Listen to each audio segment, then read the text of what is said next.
were going on behind the scenes at a McDonald's in the Bronx. Police say the night manager, Frank Guerrero, sold large amounts of drugs to an undercover officer. Evidence pictures show packets of cocaine hidden inside orders of food.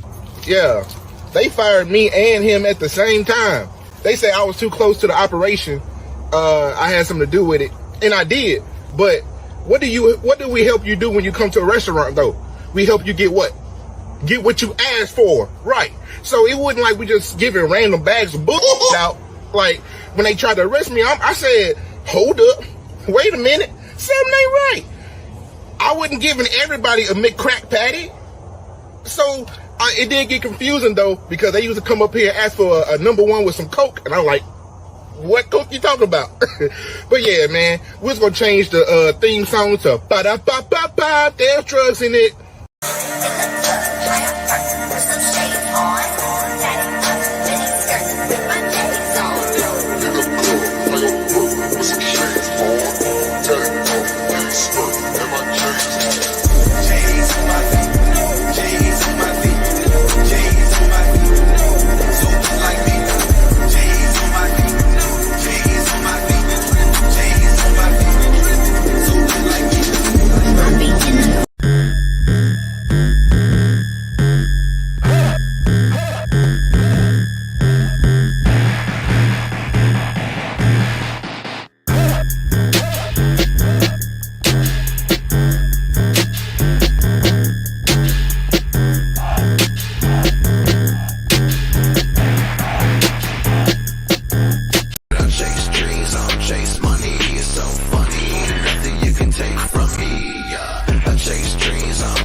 Calling from Los Angeles, and I'm having a little problem under the name ThatUmbrellaGuy.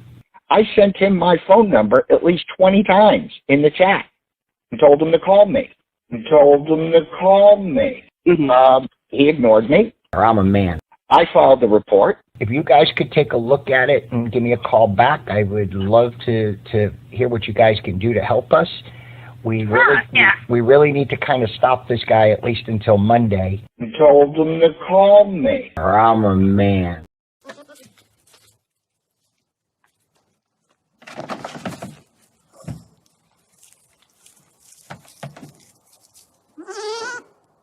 I deleted my heart, and I really want it back. I don't want to feel like I might be a sociopath. I deleted my heart. I was young and impulsive, and I would download another, but I'm afraid it wouldn't fit. I deleted my heart. I deleted my heart. I deleted my heart. I deleted my heart. I deleted my heart. I deleted my heart.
I was young. Man, hey there to all you wonderful, wonderful folks. How's it going today? Woo, man. You ready for today? I'm feeling it. Steph, thanks for the 7 months, by the way. Just wanted to say hello to Tug, Chat, and the mods. You mods absolutely rock. You do indeed. Love you all. So do you, Tug. Thank you. Thank you. And you rock as well. AJ Stone, man, dropping the big 10 gifted memberships. By the way, for some reason, so I've got new emojis. I've tried to upload them, but I couldn't get them to do it. They wouldn't stay. So I've got a request in for YouTube to look into that, because I mean I have the place for it. I have the freaking pictures. So whenever they'll let me upload them, they'll be uploaded. Oh, man. But thank you, AJ, as well. Man, thanks to AJ and Fallen Hero. You folks are around all the time, too. I appreciate you all. Appreciate all of you. Like I said, it has been a fun one. So I'm going to let some people get here for a minute, and then we'll start. So I want to show you a couple of things. First of all, I don't know if you heard about Danny Masterson. Oh, Danny Masterson. Yep. He has been officially sentenced today. And it's a strange thought to think that the guy from that 70s show, I mean, I guess it does fit his character somewhat. I could see his character being a criminal, although I never would have thought about him being in this way, But 30 years to life. 30 years to life he's looking at. So, ooh, man, what a turn of events for him, Now, the crazy thing in his case was that Scientology actually looked like they cleared up things, I mean, when you got people doing your dirty work, they were leaving internal records of it. So Scientology, yeah, that's the double whammy there. First of all, it's disgusting what they were doing behind the scenes, because Scientology is a cult that, it basically has protected some of its members from really justice for quite some time. And on the other side of that, keeping record of it, even internal record, well, it may have slowed justice, but it didn't prevent it. So Danny Masterson, man, freaking 30 to life. That's some crazy time, isn't it? Now, again, I'm not saying it's not deserved time. I'm just saying that's some crazy time. Didn't expect that at all. I got you another one, too. I want to laugh about something before we start here. So, did you know? So, I like to talk about the stupid ones. And apparently this stupid one came up after the Queen died. Oh, man. What's up, Naomi? Thanks for the 5. He was in that 70s show and The Ranch, for people who didn't know him. Yeah, The Ranch, interestingly, he was doing very well on The Ranch before then all of this hit. And right when it hit, I mean, it was just like a maelstrom. The first trial, too, it ended in a mistrial because along with the testimonials, you essentially, Scientology, I mean, it has become a detriment to some of those people that protected it one time. It's been insular. It's been able to stave off justice on that. But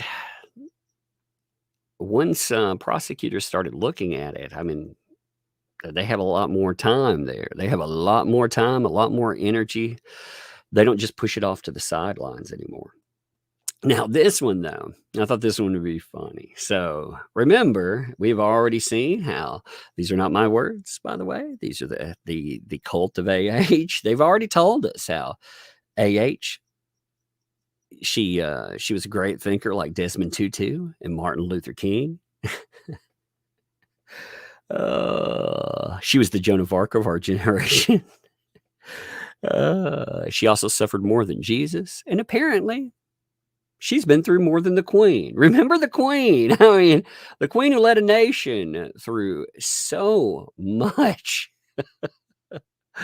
I mean, Facing down real Yahtzees? Nah. What's internet? I mean, she has no idea what internet turmoil. Oh, wait, she did. But facing off real wars, the possibility of actually being annihilated.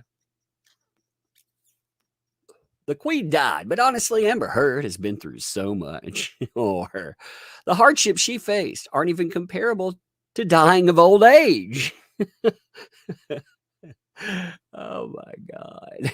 You've got that's her whole life. You know, she was born and then she died of old age. Nothing happened in between. Nothing. Nothing at all. Until the Queen has done what Amber has done, I don't feel sympathy.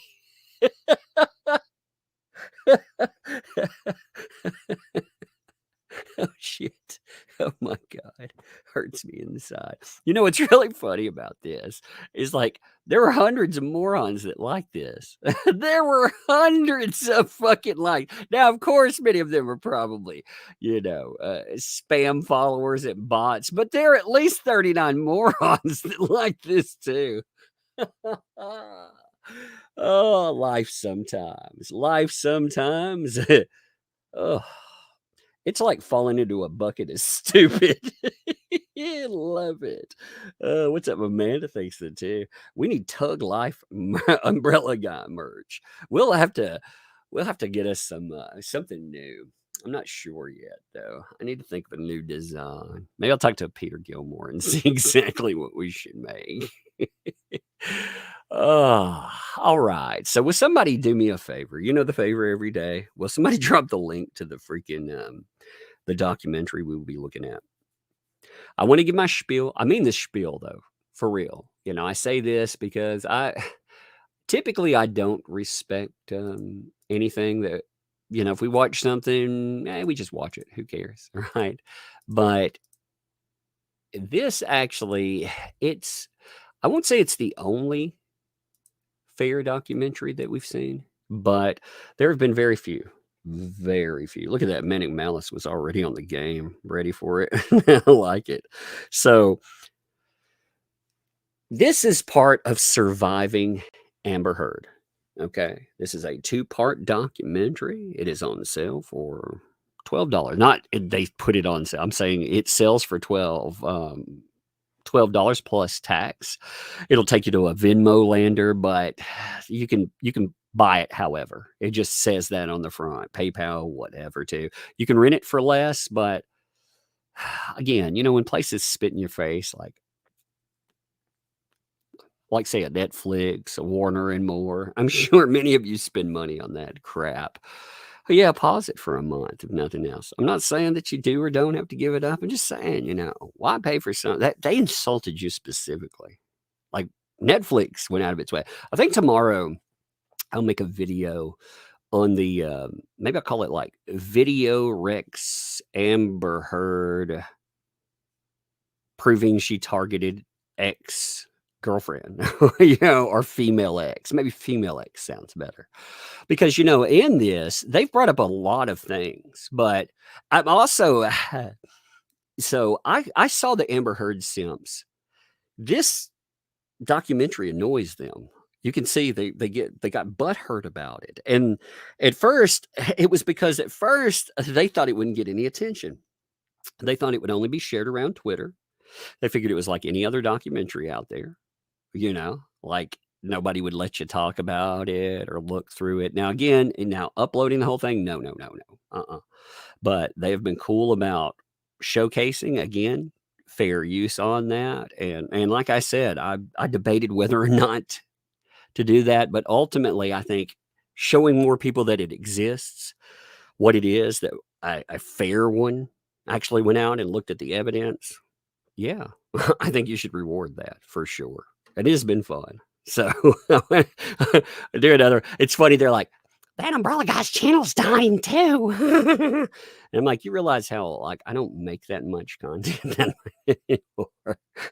I'll make something when I'm motivated. But this month, yeah, it's like 600,000 hits already. Yeah, dying out, baby, dying out. Nina, thank you. Welcome. Thank you for the membership. Welcome to Tugs Thugs, by the way. Appreciate you. So yeah, I think we've built up about 821. Let's start this bad puppy up. All right, now this is again we're going into part 2 of the series. I left the live streams up. They are all demonetized, by the way, of course, because this kind of content. By the way, if you enjoy the channel, yeah, membership or whatever, because this stuff really does demonetize, but it's important. I think it's important to go over, So is it ad friendly? Well, it's just as ad friendly as what comes up in the news, but we aren't newscasters apparently. What's up, Manic Melis? Thanks for 5. By the way, props to General Tuggernaut for spamming chat with the link. Give up the love. The General is on top of the game. Yes, in fact, give love to General Tuggernaut anyway. I enjoy the art. I enjoy the entertainment. I just enjoy General Tuggernaut. So props anyway. And Bobby Cat, thank you. Welcome. Thank you for your membership. Welcome to Tugs Thugs. Thank you. I appreciate you. And Denise Clark Custom Art. How you doing, Denise? Thank you for the 5 gifted memberships too. Man, that makes, 18 memberships. Awesome. Like I said, I got some more custom emojis when they let me put them up. So whenever that happens, I already got them. They're waiting. But there's a bunch in there right now. So have fun with them. Here we go. Wait, where's the sound? Oh, there it is. I was like, where'd the sound go? All right, there we are. All right, try to get The first bottle went just past my ear. And the second one was a larger bottle, and she threw it from about this distance. And it smashed into the bar, which and this finger, who I now call Little Richard, the tip of the finger was severed. Why are you? Now you notice that. Now yesterday we talked about the 2016 deposition from Amber Heard, and you notice the inconsistencies in story. Notice something about Depp's story. It stays consistent all the time. Even the thing about Little Richard, all the talk about the finger, dealing with that with humor and more. Yeah, it has stayed consistent.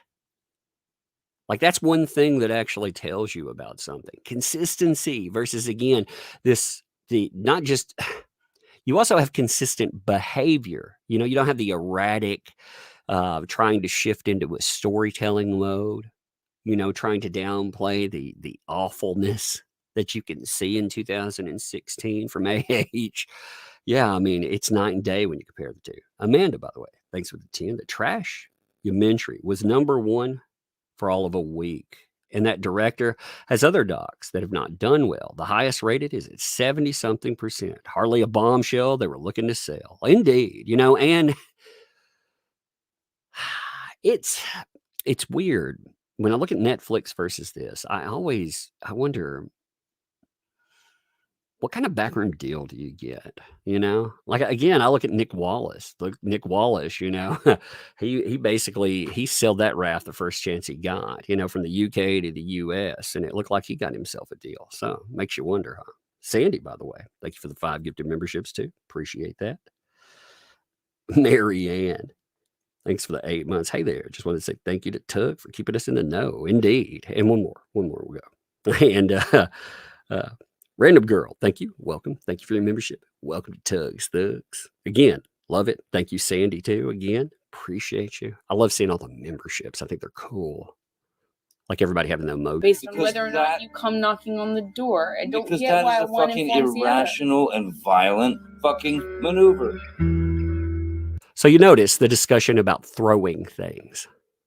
The throwing things has happened multiple times, by the way. You've had witnesses to it. People have bore witness to the violent and irrational behavior. She's admitted to throwing pots and pans. Remember, though, she admits to throwing pots and pans, but when it comes to bottles that take off fingers or paint thinner cans that crash you in the head, she has to come up with an even more violent story to point at another person.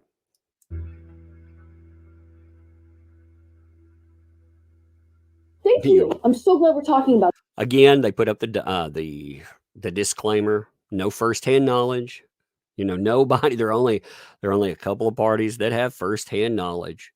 I mean, there were other parties that bore witness. There were a few parties like bodyguards and stuff that did see some punches thrown and everything else. But this is through evidence and mutilation. She wrote. I actually thought that was a good title. It is for stress. It does not affect you psychologically at all. But Look it up. I don't fucking care. I won't talk about fucking it anymore. You can fucking look it up. It clearly doesn't work, does you it? don't get high. No, you don't. And it doesn't calm you down psychologically. It's supposed to slow your heart rate down. I said, you hit me with the phone. Johnny, you hit me. The victim-abuser role reversal becomes more and more apparent in Amber's convoluted stories, where she usually ends up the helpless victim at the hands of Johnny, such as the one where he supposedly assaults her repeatedly for simply asking about a tattoo of his. There's music playing and he's smoking cigarettes and we're sitting next to each other on the couch. And I asked him about the tattoo he has on his arm. It says wino. It says wino. And I didn't see that. I thought he was joking because it didn't look like it said that at all. And I laughed. I just laughed because I thought he was joking. Slapped me across the face. And he slapped me again. Second slap, I know he's not kidding, but I don't know what else to say or do. So I just stared at him. I didn't say anything. I didn't react. I didn't move or freak out or defend myself or say, what are you doing? You're crazy. I just stared at him because I didn't know what else to do. Does Amber Heard strike you as somebody that would not fight back? Honestly, does she strike you as that? I mean, you hear her on the tapes and stuff. Does she strike you as somebody that would just sit there and take it? Like if somebody struck them and then struck them again. Does she strike you as somebody that, first of all, wouldn't start physical fights, which she's already admitted to, but also does she not strike you? I mean, it just see that's a sales point in this too. The whole idea of love, adoration, it's based on this one component that she does not show, and she doesn't seem to show to anyone. And that is respect. Partnership is mutual respect. And, if you're not defending, it's because of some warped sense of respect. It's a warped sense of love. And for her, it's just, I can't see the respect. I can't see the idea that she would not attack someone because she is always attacking. She is always in attack mode. Like with anybody, you see it and the Sims will write that off as, oh, well, she's in that because she's had to be. And it's like, no. I mean, she's been in it for the longest time, it seems like. You look at interviews or anything else, if it doesn't go the AAH way, yeah. What's up, Amber Franklin, by the way? Thank you. Welcome. Thank you for your membership and welcome to Tuggernauts, baby. Thank you. Tuggernauts. I love that name. Thank you. Ew. There we go. And he slaps me one more time. Hard. Amber's own voice and words in the audios tell a vastly different story about how nuclear she can be during a regular conversation. In the following recording, she's simply explaining to Johnny that he's wrong about the usage of a certain medication. I own what I say what I fucking mean. I don't need anyone, fucking you or anyone, putting words in my goddamn mouth. I mean what I fucking say. You hear me? I mean what I say. I say what I mean, and you're not gonna sit here and fucking change it for me. It does not make you less. It does not affect you psychologically. It is in fact. You should fucking know. It does not make you fucking calm, as you can clearly see. And then my medication doesn't make me calm. Holy God, man. Well, as you can see, it doesn't make me calm. It's like, oh my God. God. Oh, he's like, Xanax, say one now, please. Oh, Lord. That's rough. Steph, thank you for that gifted membership, by the way. Thank you. Thank you for your comments before, too. Appreciate you. DY, thank you for the month. Thanks for the membership, they say. Yes. Like I said, I love watching them drop in. They're the coolest thing. That's some craziness. I mean, really, I laugh about, because what else can you do but laugh at the absurdity? But it's very sad that people live through this terrific tale when you think about it. And it's a common tale. It's a very common tale. And he had this like black mesh tank top, not tank top, it was like a meshy kind of shirt on. And my dog stepped on a bee. We went to the vet. I had just dyed this thing myself pink, and it's just one of those things. It's like. While telling the convoluted stories, Amber appears to add random details to make her narrative believable. One of them is when she tries to paint Johnny as an animal abuser, again appearing to ascribe her own actions to. See, yes, she does this again. I have a theory on that. My theory, I've mentioned this a lot, but I really think this sticks. If they had kids, she would have called him a child abuser. But they didn't have kids. She pointed at his kids and called him a terrible father and all kinds of other monstrous things. But if they would have had kids, she would have pointed something else. Since they don't have kids, they have animals, which are their children. She would point that. And she also, takes away. It reminds me of, you remember the case where there were two people in college. They slept together, and one of them thought the other one would accuse them of something terrible.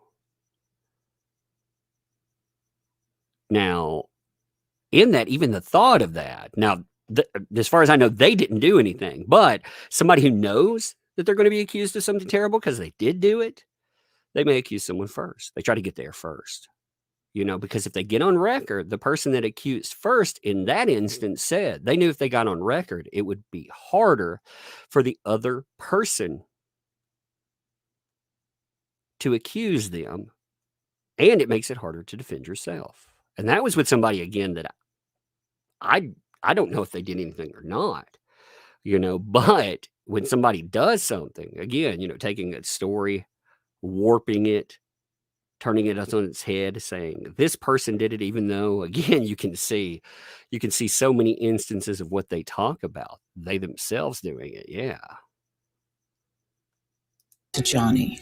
He grabs his dog. He's howling like an animal while holding the dog out of the window of the moving car. Everyone in the car, I'll never forget it. Everyone just froze. No one did anything. And I too was like torn as to what I should do, because I didn't want to do anything to cause him to react, drop the dog. It was just this eerie moment. Now, that actually came up during the time where there were other disprovable items. All of this stuff, it circled around.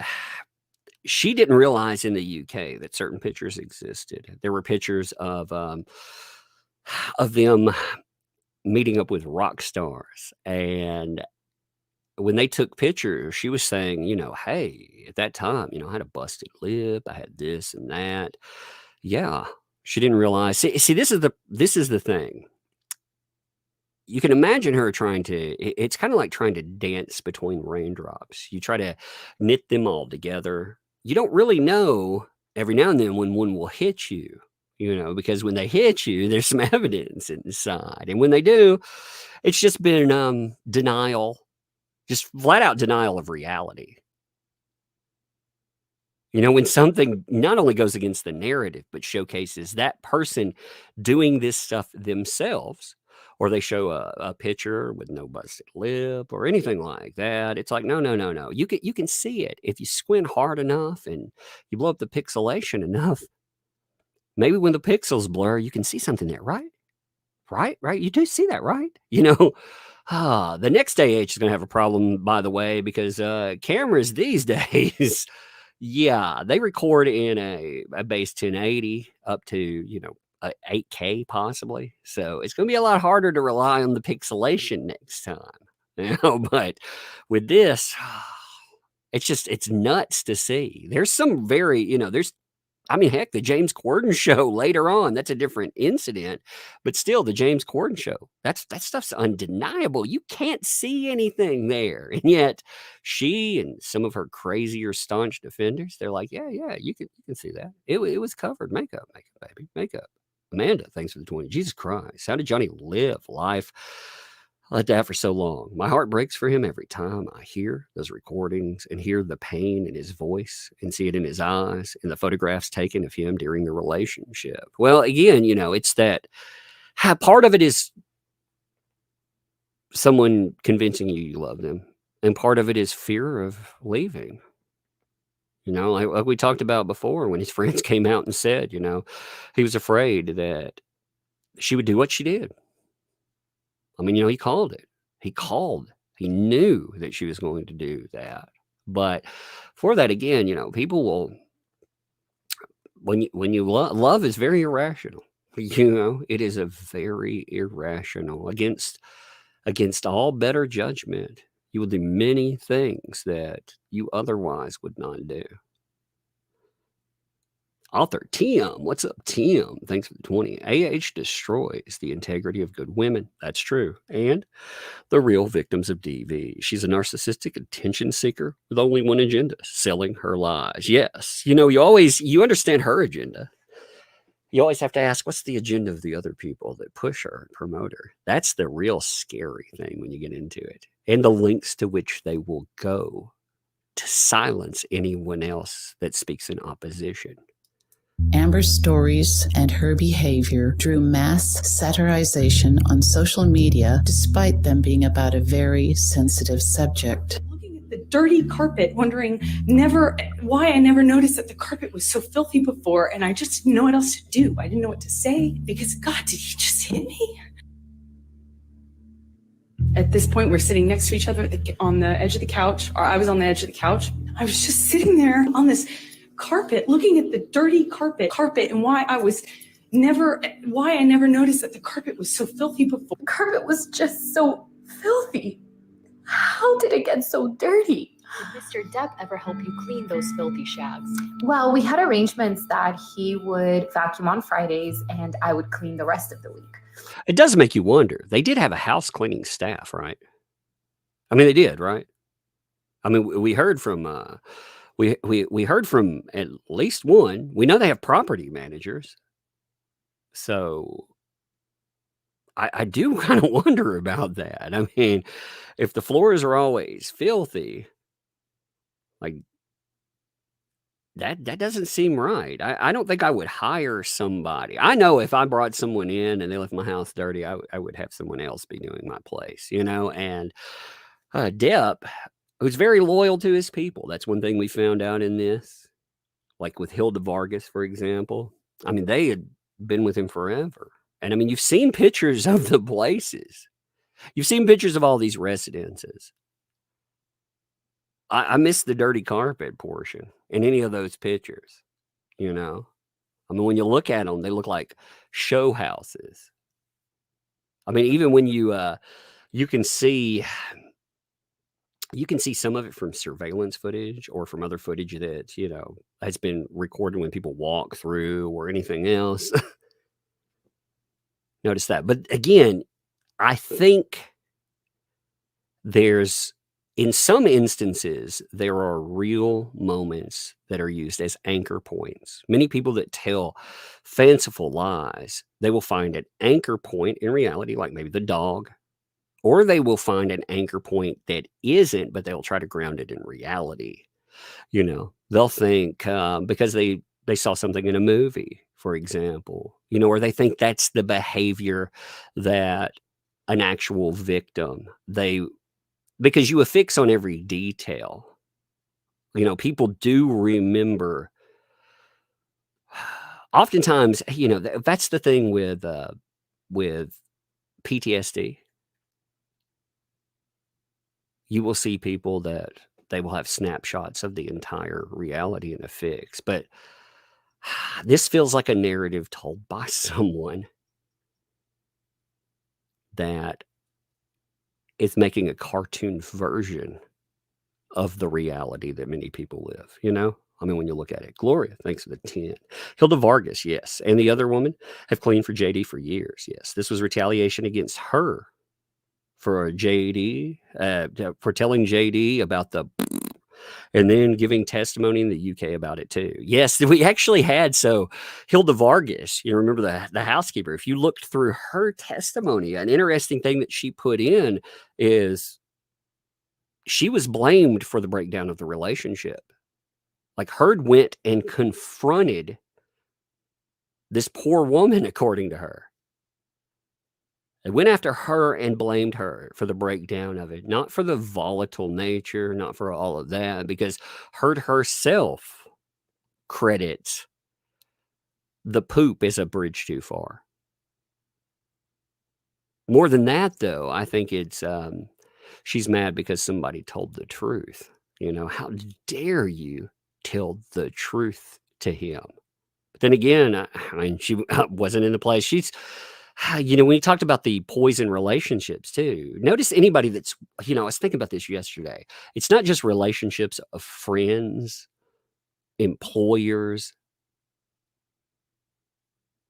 romantic relationships. It's also employees. Like AH has had none of those stick with her forever. So it's kind of, I don't know. That's just another one in there too, I guess.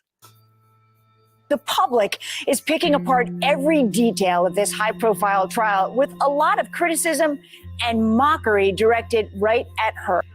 Instead of reporting the facts of the case, the media would primarily focus on the satirization. But Michelle Weldon, an author and survivor of domestic abuse, doesn't think any of this is funny. Is this... That's the game that's been played. Now, if you think Netflix is anchoring a new point there by trying to take a shot there, no. And they always try to frame it as, oh, you're making fun of women who experience DV. And it's like, no, people are pointing out the absurdity to this stuff. They were, you know. How often have you ever seen people go after an actual DV survivor, like doing something on that? Again, you'll have, we've seen popular figures. We will see division there sometimes, but you don't see things to the level that we saw. Again, people were offended by the absurdity of all this stuff. And you notice they show you the absurdity to it. They would even show it in Inside Edition. That clip is from Inside Edition. There was one place that went so far as to put a tear on her eye. And remember that one really cheap documentary, the actress that played her, they actually had her cry on the stand instead of, you know, the reality where she couldn't shed a tear. Mocking of Amber Heard going to make victims of domestic violence scared to come forward? Absolutely. That is one outcome of this trial. I think it's terribly dangerous to her personally and also to every woman who goes to domestic violence court to file. Disregarding the thousands of genuine domestic violence victims that say that Amber is the one slashing their credibility because she's virtue signaling and exploiting their pain for financial gain. It is social justice.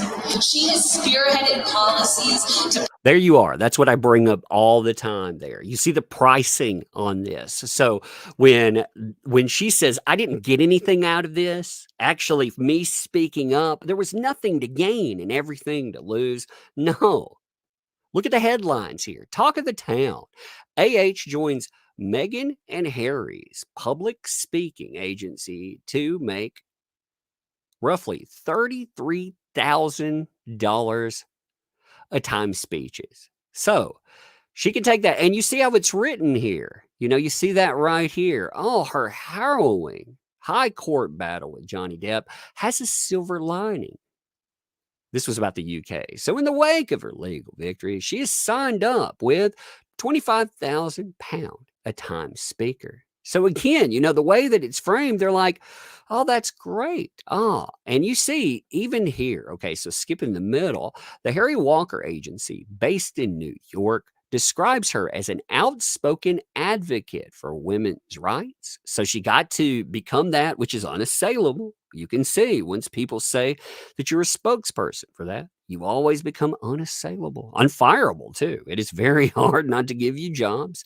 And the civil rights of survivors of all gender-based violence.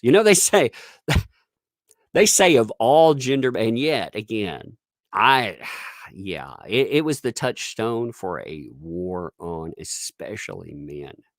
I mean, a lot of people that back, a lot of them, they just out and out hate men. At this rate, it finishes, she could end up even richer than, you notice the descriptor, than her violent ex. So at the time, they were all like, bravo, you get to monetize that. Bravo. Maybe she'll make more money than JD. I mean, again, it definitely had a huge upside. I mean, again, imagine getting paid $33,000 per speaking engagement. And all of that based on a lie. Gloria, thanks for the 5. Tell me you didn't watch the trial without telling me you didn't watch the trial. That author is proof she didn't watch it. AH is a liar, period. Indeed. There are a lot of people, though, there's talking points, too. A lot of money. Like I said, this is a drop in the bucket compared to the money that some folks, they have on the line. If you ever challenge that narrative that says, yes, women can indeed be the aggrieved party, but they can also be aggressors. When you add that, no, can't have that. Lots of money, billions on the line. Better serve residents of all ages and created the West Hollywood Community Response Team for Domestic Violence. Male-dominated power structure, fearless speech. There weren't that many people. Need to do, because God, did he just hit me? The constant staring at the jury came off as if she was trying to see if the jury was buying the convoluted stories and the absurdity of filler details that she sounds like she's making up as she goes. A member of the jury, after the trial, describes how unsettling the staring she directed at them was. They also say that her stories didn't add up and describe her demeanor while on the stand as the crying, the facial expressions she had, the staring at the jury. All of us were very uncomfortable. She would answer one question and she would be... Here's a question, too. All right. With any other case, a high-profile case, notice jurors come out and they make bank. And I don't blame them for that. There's nothing negative in that, man. You got to sit through months and months. You can write your own book, right? None of these people have come out and written a book. None of them have cashed in. Why do you think that is? I mean, one did an interview here, but they did it with anonymity. I mean, we haven't even seen proof that was a juror. We're taking that on that. Now, I'm not saying that they, again, that would be a huge mainstream lie if they said that they interviewed a juror when they didn't. But this one juror that came out and talked about that, again, I'm using them as their sourcing. They said that they were made very uncomfortable by that. Because she was speaking straight to them. She did it the whole time, She wasn't looking at the screen or looking at the evidence. She was testifying to them or to the people that were asking questions. She always redirected on that. Amanda, thanks for the 20. Nothing brings me more peace and joy than knowing that Scamber has been bumped right back to obscurity, exactly where she was when Johnny found her. She is once again the nobody she was when she married him, but now tainted. I'm telling you, what's going to make people mad is the rebrand. And you're already seeing the rebrand. She's going to rebrand hardcore. Once the Hollywood mainstream stuff, again, I'm not talking about small screen, You can end up on the small, you can end up on the big screen, but in the indie circuit, because even controversy will sell for some places. But a lot of people are going to be mad with the rebrand when it goes full force and that she comes out and she just goes full tilt, full bore, not only after Depp, but after everybody. I fully expect that. Sooner or later, she herself is going to draw targets on people. I don't see how that doesn't happen. Because and if you're like, well, maybe she would listen to lawyers and stuff. Lawyers told her not to do that ACLU article. She was cautioned again and again. She had to be talked down from putting in stuff that directly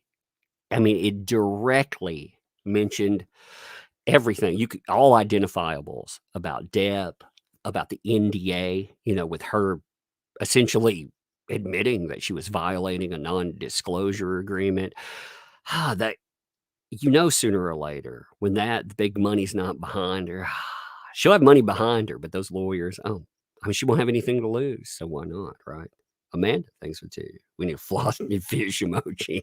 Too bad you can't have moving emojis, right? Crying, and 2 seconds later she would turn ice cold. Some of us use the expression crocodile tears. Yeah. This observation can also be made when Amber was deposed in 2016. We can take a break, okay? Okay. Okay. So, okay. And you believed at the time you obtained this restraining order. Well, if she has 10 more minutes, I'd rather wrap this up. Well, I'd rather power through, but I mean, and get this shit over with. Breaking?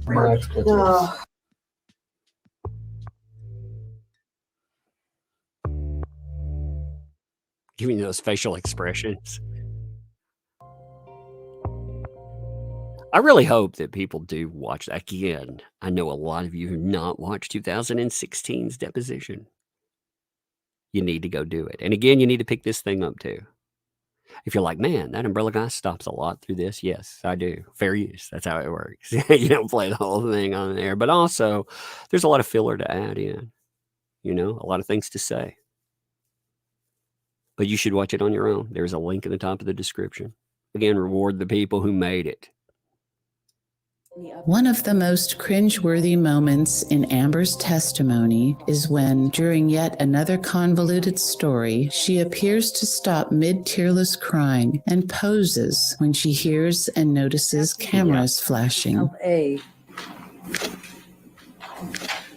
And after you both returned to LA. How is that not posing? I've seen some people try to write that off as that's not. How is that not posing? What I wonder there is, you've seen people go for it, that she has a camera on her, but that's the media. That would be her PR people in full effect. And I mean, you saw that, bam, you just freeze that in space and say, man, that of course,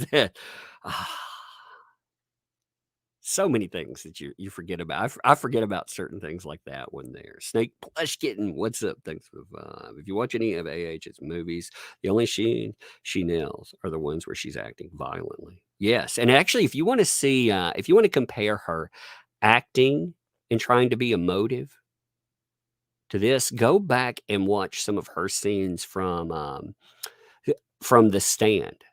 Because they're done in the same time frame as this. So the new Stand that came out, I do not like there are a few good parts, but it's ruined by a lot of the narrative about why Ezra Miller does a terrible job in it too. She's in it, but yeah, you can see she can't cry. You always remember her acting coach saying that, and you can tell like she struggles for it. She tries to emote, and it's 100%. It's a carbon copy of it. Beautifully. What's up, beautifully? How are you doing? Thanks for the 2. If you've ever been prey, recognize a predator. Indeed. That is very, very true. That's very profound for sure. LA. Did Mr. Depp communicate? Free. Absurd moments such as this were plentiful, and so were their reenactions on social media.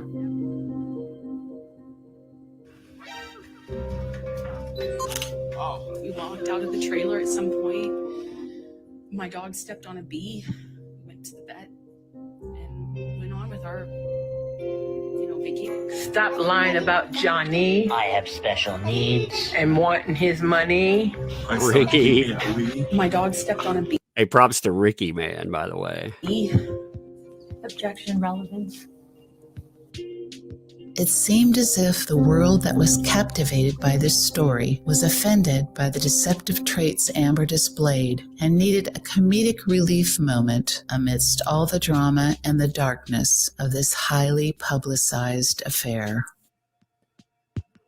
Well, and it's also, okay, one of the things that gets taken away in that, you notice the focus oftentimes goes to TikTok. TikTok, by its very nature, is very short form clips that highlight the self often, not always, but oftentimes people are the product themselves, not their voice, not the telling of, a long form story. But again, short form content that highlights self. So when you see that, you see the person's,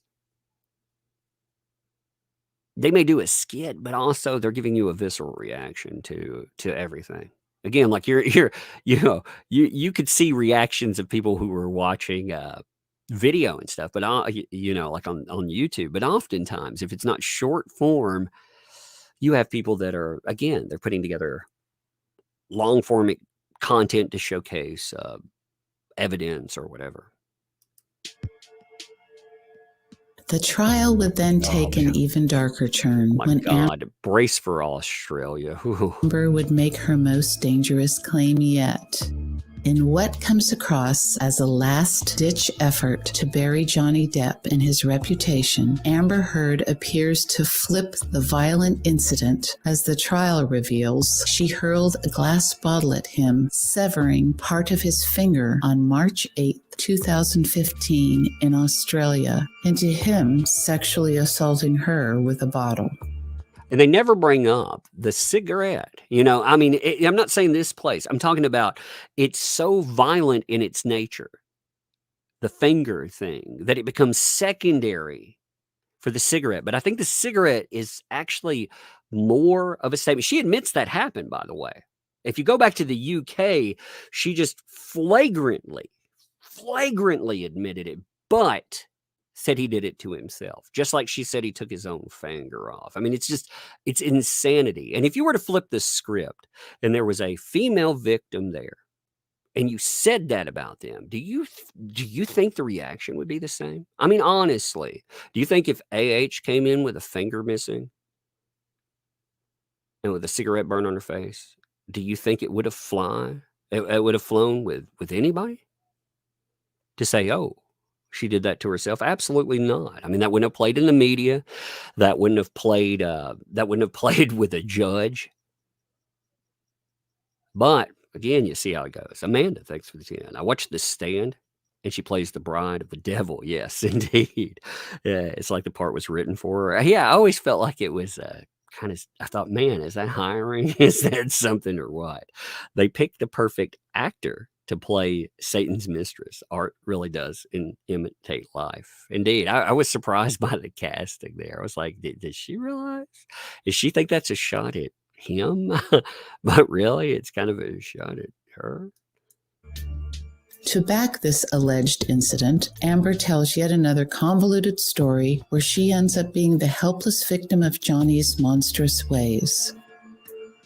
But countless pieces of evidence unveil the story about what actually happened that day in Australia. She was irate. She was irate and she was possessed. You always split. I have to get out of the room. It was violent. It was before it was violent. You split every time. You split every time, Johnny, whether it's violent or not. I think that I ended up locking myself in about at least 9 bedrooms, bathrooms. We're talking about splitting. I'm not asking you to stand there while I punch you. Come on. We're talking about me. Yeah, getting out of the room or leaving. Isn't that crazy? I'm not asking you to sit there while I'm punching you. It's like, wait a minute. Oh, well, this is before it got violent. Wait a minute. What? Isn't that admissions of violence again?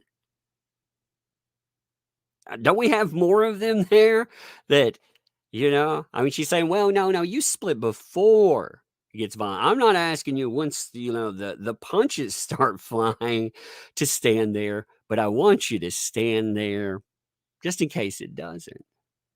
That's crazy stuff to listen to. Sue, thank you for the 5. Thanks. Hey, thank you.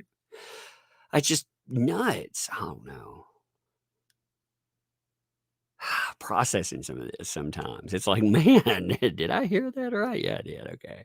I was straight. I didn't leave the fucking house. I went to other rooms. I'm sitting on a bathroom floor, door locked. She's banging away, screaming, blah, blah, blah. And then suddenly she stopped and I could hear her walk away. And again, I had been sober for many, many months. I went downstairs, a sort of a rec area, pool table and such. There was a bar. I was a mess. I was a wreck. I was shaking and I just didn't understand why. I went behind the bar. I grabbed a bottle of vodka that was there and a shot glass and sat at the bar. She was nowhere around. Poured myself 2 or 3 stiff shots of the vodka. First taste of alcohol I'd had in a long time. Then she came down to the bar and found me there. She walked up to me and reached and grabbed the bottle of vodka, kind of stood back and then hurled it at me. It just went right past my head and smashed behind me. Trying to justify who throws things based on whether or not you come knocking on the door. I don't get why one Because that is a fucking informs the other. irrational and violent fucking maneuver. I stood up and I walked behind the bar and there was a larger bottle of vodka, the kind with the handle, on it. I grabbed that and I went and I sat in my seat again and I poured myself a shot, drank it. Missouri was flinging insults left, right, and center, and she then grabbed that bottle and threw that at me. So if this is the bar where the glass was. Okay, so you see how I think this is an interesting thing to point out. If you see how there's 2 things here. First of all, in the telling, this is pieced together without any kind of oddity or weirdness. It seems like you're taking something that you remember and you're helping with visuals. You also notice that he's not testifying to the jury. You notice he's not trying to make eye contact with the jury. He's making eye contact either with the screen or he's making eye contact with the person that is asking questions. Like that. That's the significant difference in this. John, thanks for the 5. Her most real role was the girl who turned into a zombie in Zombieland. Yes. She talked her way into the house, told a sad story, and then went full monster. It sounds like reality. Oh no, that's true. And beautifully, thanks for the 2. Evidence. Yes, indeed. There's a lot of stuff the guy missing a freaking finger. And the best you can be like, well, he took substances because I never use substances, and he lopped his own finger off. How does that make sense? How does that make sense? How do we get there? Oh, yeah, that's because the victim is male. I'm telling you. Some people are like, oh, I don't like hearing that. Well, it's true, isn't it? Isn't that true? Crystal, thanks for the 5. Wow. I may never even watch it again on my own, but I bought my copy. Good. Yes, people check that out. Again, they made this. Link is in the top of the description. This is everything we've been asking for and what everyone needs to see. Bravo. Yes, indeed, for sure. And the bottles, this was the bar, and I'm sitting here like this. She would grab the bottle and she would go there. She went there. See, facing forward. And so I was leaning like this in the chair, looking at her. First bottle went, then got the other bottle, shot. Takes the second bottle, which was the larger one. I'm in this position again. She threw the large bottle and it made contact and shattered everywhere. How big a piece of skin are you looking for? We're looking at this. We're looking at a third of the head of the finger. So I just, so you know, You notice that. Okay, these are the medical professionals that are there. Nobody realizes that they're being taped. This is an accidental taping. She's freaking out in the background saying, oh, what do? I didn't mean to hurt him. You have the medical professionals. They're talking about giving her Seroquel. That's it. That's it. Nothing else, even though everything that she's told. Meanwhile, they're searching for his finger. And the doctor that is there is like, yo, she shattered the bone. She's right there with them through it all going on. See, it's a bunch of bullshit the way this has been told. And this is one of the most flagrantly ignored pieces of evidence. They've done everything they can to try to discredit it, to try to do anything. But again, 2 medical professionals are looking for a finger so you can reattach it. And they're not concerned at all with except calming her down because all of the injuries that she reports years after the fact, they aren't real. They aren't real at all. They just want to calm her down and get her away. She's also volatile and dangerous. Amanda, thanks for the 10 there. Strange how Johnny's accounts of violence he endured matches evidence, yes, and never change. It's like he's telling the truth. It's odd, isn't it? Yeah, indeed. I mean, it kind of fits with what he's saying. It's so strange. The evidence aligns with it. I mean, that's one of the major details in it. It's the telling, the recitation of a tale that doesn't change. The evidence and how it works into that versus, I mean, the other account that just changes all the time.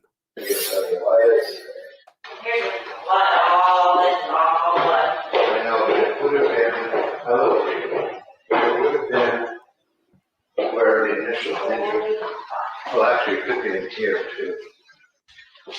The majority of the blood, Debbie, is downstairs, but I went through that really carefully. Despite Johnny letting them live in his luxury houses for free, Amber's friends here seem to poke some fun at the severed finger he sustained. Can you imagine mocking that again? So he not only has that, but they mock him at every turn. They took pictures to mock and deride him for the finger thing. I mean, so the person that their BFF at the time does this to him, she's also taking pictures, sending them out, making fun of him about every other thing and this. I mean, no matter how you suffer an injury, you know, friends may man, if I chopped off a finger, that if I'm a musician and I lose a finger and stuff, something that could be debilitating, I kind of don't expect my friends to be like, ha ha ha, you know, you potentially lost that skill set. It could potentially damage everything you do. But then again, I guess these aren't his friends. I guess that's the real takeaway, right? He's just he's their pay pig. That's about it. On that fateful day in Australia, All the bone in here was completely shattered. I mean, it looked like Vesuvius. And then I got infections. I ended up with MRSA twice, so it's very complicated. I was trying to just get the finger back, you know, and deal with the insanity of having had my finger chopped off by this woman that I was married to. Johnny's account of what happened has been consistent in the legal proceedings and depositions over the years, whereas Amber's stories appear to have elements added or modified throughout the years, like the night of her birthday before she went on the Coachella trip. Only until February 2022 that she suddenly recalls that Johnny not only hit her that night, but also sexually assaulted her. You testified about this incident multiple times, haven't you? That is correct. Nonetheless, you testified to a new detail about your 30th birthday for the first time in this courtroom, didn't you? No, that's incorrect. A sexual assault, no less. I had just not placed when that happened. I was never sure if that was the same time that he did that on the night of my birthday. And So everything is ingrained in her mind. The carpet and everything else. She has the supposed insult of everything that happened on her birthday seared into her mind. But Coachella is around it. You have the poop and everything else that is centered around that. And you don't remember one of, was it 3 or 4 assault claims? You don't remember that. That's strange, don't you think? It's very strange that just appears. Dreadnought, thanks for the 10. One of the worst parts is how she called him a drug-abusing monster while he was completely clean. This can be extremely demoralizing for a recovering addict. Meanwhile, she's constantly abusing drugs. Yeah, I mean, someone drinking around you, it's someone doing everything around you while you're trying to stay on that straight and narrow, and also doing horrible things to you while they're doing it, and you trying to be clean. Yeah, that's because your coping skills, a lot of people don't realize that breaking things, like if I punch a cabinet, for example, that's a coping skill. That is not a appropriate coping skill, because I may break items, I may break my foot or whatever, but it's still a way to cope with, say, anger.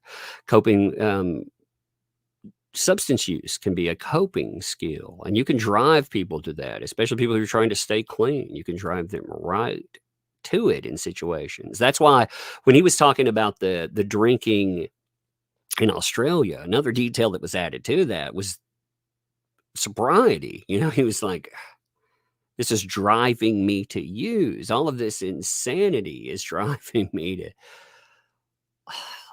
It's horrible, because you're in the middle of, you're there for work. You're not there for playtime. Only one person's there for playtime, and that person that's there for playtime is doing horrible things to you behind everything. Rosemary, thanks for 20. I watched the videos yesterday, and my mouth was open in utter shock at the constant berating, bullying, belittling, and violence she attacked him with. Everyone needs to see it if they want the real truth. Indeed, you notice like no documentaries really focus on the evidence and stuff, because it looks like an absolute monster in it. And this is only a drop in the proverbial puddle. You could make 5 or 6 of these. You could go in. You know how Netflix will do like an 8-part documentary or something. Like, you could do that with this stuff. There's enough items out there that you could just keep adding to it. Bravo to them for condensing and putting high points in there. Well, when I've heard people talk about it, I was like, where do you start? How do you do it? So bravo to them for figuring out some kind of narrative to it. Again, pick this up. Link top of the description. Surviving Amber Heard. I'm going to say that again. I don't get anything off of that. I didn't know the people who made it. I probably do, but I don't realize who they are. It's not computing with me. So if I do, if I say that, apologies.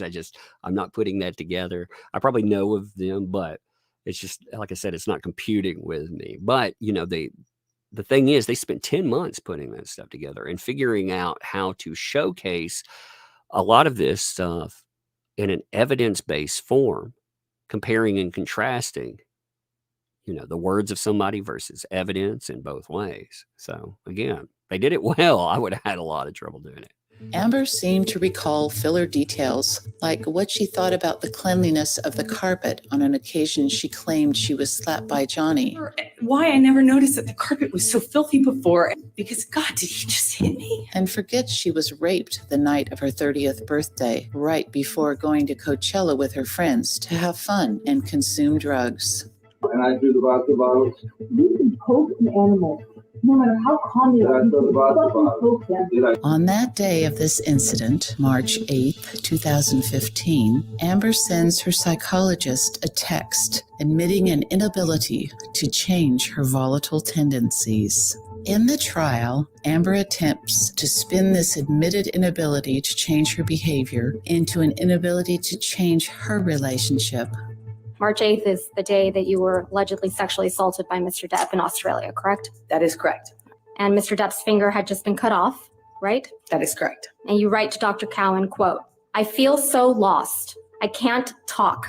I don't know if I'll ever be able to change." You weren't able to change, were you, Ms. Heard?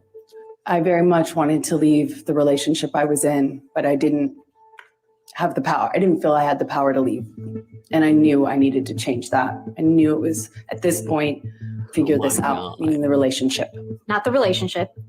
Your text messages, clearly I can't figure this out. I feel so lost right now. I don't know if I'll ever be able to change. In one of the audio recordings, Amber expresses her struggles with changing her violent behavior. I can't promise you that I'll be perfect. I can't promise you I won't get physical again. God, I fucking sometimes get so mad I lose it. I can fucking promise you I'm gonna do everything to change. Promise you. See, I mean, it's so strange to see somebody with mountains of it. I don't know what bothers me more. The liar is stuck in the lie. The enablers are stuck in the lie. But what about all these other fuckers, man? What about the casual asshole that's out there throwing away their lives? I mean, you see people talking about, yeah, they've seen the evidence. Okay, they saw it. And their families are like, yo, there's something wrong with you. You spend all day, every day, tweeting like hundreds of times because, you know, you're in it to win it. You don't get anything out of it.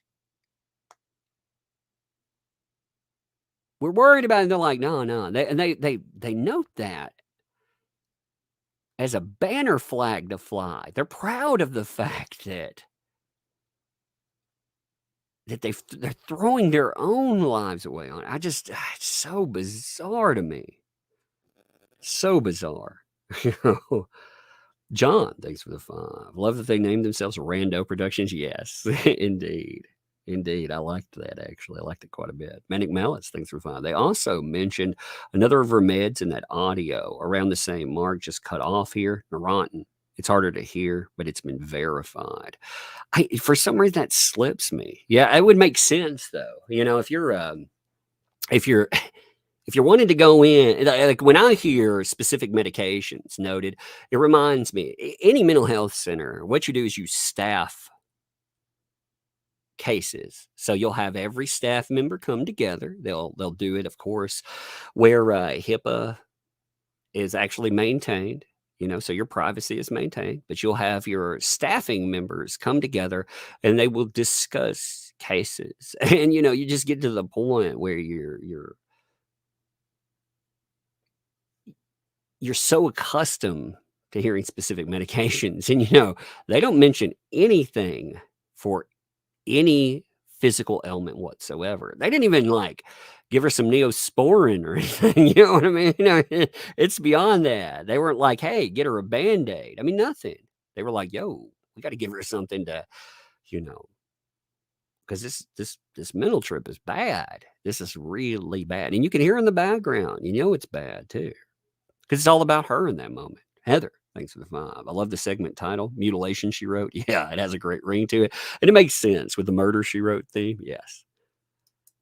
There is a more damning recording that is reportedly from that dark day in that Australian house. In it, Dr. Kipper and Nurse Debbie Lloyd are desperately searching for the tip of Johnny's finger within the rubbles of the shattered glass bottles on the floor near the bar area. How big a piece of skin are you looking for? We're looking at this. We're looking at like a third of the So I just, so you know, you can tell, but I mean, he's going to get cellulitis. I know, but it would have been, hello, people. It would have been where the initial injury Well, actually, it could be in here too. The majority of the blood, Debbie, is downstairs, but I went through that really carefully. At one point, Amber When you hear the medical professional being like, holy fuck. I mean, that really gives you an idea of just how insane that scene is. You know, you have a doctor and an RN. I mean, just think about the insanity to that. You're searching through a scene. There's blood everywhere. You're looking around. You're trying to find a fingertip. I mean, just the insanity to that. I mean, if it's so bizarre that it's hard to even play, to mentally place yourself in that, because it sounds like one of the most, if you were to turn this into an actual, if this were fiction, a fictionalized account, not a real account, but a fictional account, this would be an insane story. To think of people living this life, that's crazy. And then to think about one of the most prominent actors, one of the most recognizable voices out there, as far as the large screen is concerned. I mean, that's even, like I said, hey, I'm in Australia, I'm filming, this happens. It's just, it's mad. It is madness. Gloria, thanks for the 5. Not a one person in the audio is worried about her supposedly slicing of her feet, arms, back, etc., because it never happened. Indeed, and they're medical professionals. That's the thing. You would have just the casual person would at least want to give assistance, but a medical professional wouldn't turn their back on it and be like, yo, I'm going to ignore that the whole time. And there's a lot of recording too. It's not just a little piece of recording. There's a lot. Amber Franklin, thanks for the 10. Just purchased the documentary. Can't wait to watch it. Love Johnny. Can't believe he had to go through that. She's a monster. I'm glad people are picking it up. Like I said, that is a main point of looking. It's not about the Netflix series. To just be honest about it, pisses me off when that dropped. There has not been a let up. The foot has not come off the gas in over a year as far as people wanting to punish everyone. But in the last few months, there has been this major PR push, major one, that it starts around the Cannes Film Festival. You see it go into this other film festival. You even have it go to the point where these people, they convince, the police, there needs to be extra policing. I also saw, she's training for the New York City Marathon. And I've already seen the narrative of, oh man, we need extra policing because I was like, nobody's going to be there to fucking, I mean, really? Are you kidding me? Like, it's like turning out for the movies. Most people are not going to turn out for a movie, let alone fucking fly out to New York. I mean, it's the last thing on most people's minds. The people that'd probably be like some kind of false flag op where you have one of them sitting out there trying to make themselves distinguished by doing something crazy. Seems to give them directions on where to find it.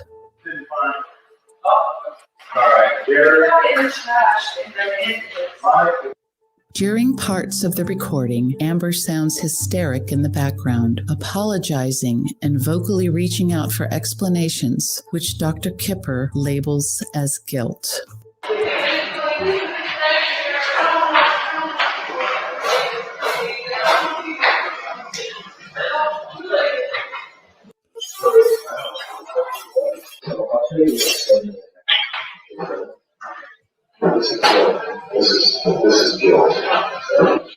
Dr. Kipper suggests to Debbie that Amber needs to take her antipsychotic medicine Seroquel, which is used to treat schizophrenia, mania, and bipolar disorder. Yes, she mentioned in diagnosis, this fits up with, again, everything that we've heard about her her mental health classifications. So of course she's going to have that kind of medication and more. I mean, she had a lot of medication there. But you see the other treatment too. There are other mental health professionals that are working with her on coping skills, as well as that for anger. And other professionals have also mirrored the unhealthy attachment, the codependency. And it's come through in text. We saw some of those in the prior portions that we looked through. So, I mean, we've seen clear evidence of, I mean, this is the sad thing. What's the saddest statement, I believe, is that ultimately Depp, who is accused of something terrible, is the one who has been put on public trial. He was put on trial by media. The reason, they always love to spin and be like, well, he sued. He had to, because this ended him. He was guilty and he had to produce. Look at the level of stuff that was produced, and they still want to apply a label of guilt. I mean, it's insanity. Heather, thanks for two. Colonel Kurtz is in the house. What's up, Colonel Kurtz? I saw you give you a shout out a couple of times in the previous portions because some of your interview pieces actually came up. So props to you there too. Glad to see you. Also, people should definitely sub to Colonel Kurtz. Good channel, first of all, but very good at keeping up with the minutia of many a case. All the details there. And that's where the evidence lies. The evidence, it's surface level, you can find things, but how you truly pull out guilt or innocence, you dig in. You got to dig into the minutia. It's very good at that. So give her a follow for sure. More, 1 second. John, thanks for the 5. I don't believe she ever attended Marathon. I think it's simply needed for a new PR angle. That is an extreme possibility there. I mean, it does allow her to walk around with a limp and to get those PR pictures. Hey, I was training there for, and of course, I'm sure there will be, I would go, but, and there'll probably be a finger pointed at you folks. Depp and, all of those other people. Maybe she should have some. She only usually takes 25, but maybe 50. Oh, Sarah? Yeah. I'd be okay with 100. Here's 50. Mission to Could guilt, hear man. pretty hysterical sobbing, crying, which sounded like misheard to me. After a short while, Debbie returns and tells Dr. Kipper that Amber refused to take 50 milligrams of the Seroquel, and she instead took her usual dose of 25 milligrams. She won't take 50. I gave her 25 and 300, and then you reassess it a little bit. A late beloved A-list celebrity bodyguard named Jerry Judge, known as Life Angel in Hollywood, can be heard trying to convince Amber to go back to Los Angeles. But she seems very resistant to that idea because she doesn't know what to say to people when she's back in LA.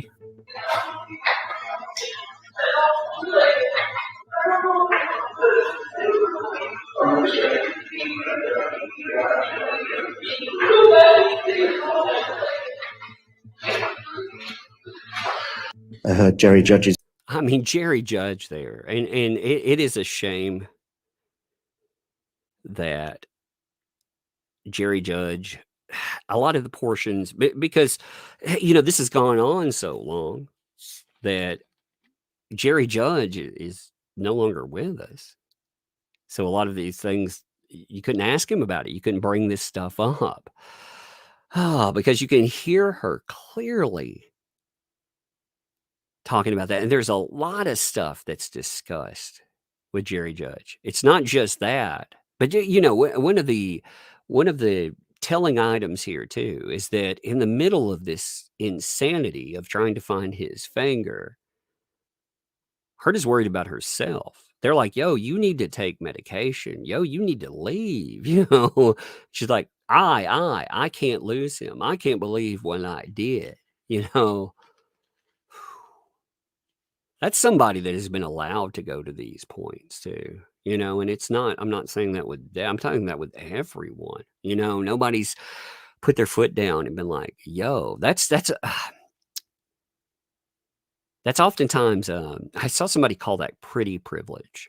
And it is. And it becomes Hollywood pretty privilege, elite privilege, and it's like, wow, that's, it's a shame, oh, well, you hear that. Well, the crazy is, I mean, you hear that from guys all the time. You're like, oh, it's the crazy ones, and yeah. I mean, when it's become a joke with people, it's just it's frightening because they'll joke because what else can you do? Again, you're supposed to just stay there and take it. That's been the message. That was the message I was always told, Up, just sit there, leave. When Depp tried to leave, though, I mean, again, lock yourself in how many bathrooms? What you do? Well, he tried to deal with it. And even the people around him at the time, they were in no place but they're consoling her when he's at the hospital missing I mean, it's just that's crazy stuff. Zoo Crew, thanks for the gifted membership there, by the way. Thank you for that. Appreciate that. Glad to see it drop on somebody too. I watched it fall in. Cool. Tarantula, thanks for the 16 months. Just purchased and downloaded. Great. I like the people to know that. Again, I'm sure they can see it in their stuff, but it's, again, people appreciate the fact that they did put this together. This is everything. Thanks, Doug, for your POV on this. I seriously hope those moochers get smacked with karma. Indeed. Indeed. It's Susan. Thanks for the 20 there. Thanks for making us aware of this documentary. Yeah, I didn't know that this existed at first. Like when I first looked around, I saw it because I saw other people talk about it. But otherwise, this will get no PR. It gets no push in the media. It's just like the truth that came before the trial. It had to go by word of mouth. People spread the truth about it. And from there, people focus on it, they pick it up. And thankfully, people will do that. And also, Zoo Crew, thank you for the other gifted membership, too. Thank you. His voice. There's a few steps as you go up into the house, so you can't immediately see what's going on. But so I went up the steps. I could see then Miss Heard over on the right-hand side, towards the TV room with Jerry Judge. Jerry Judge afterwards can be heard on the phone with a female family member of Johnny, mostly calming her worries about Johnny's health state and informing her of his efforts to convince Amber to go back home to Los Angeles.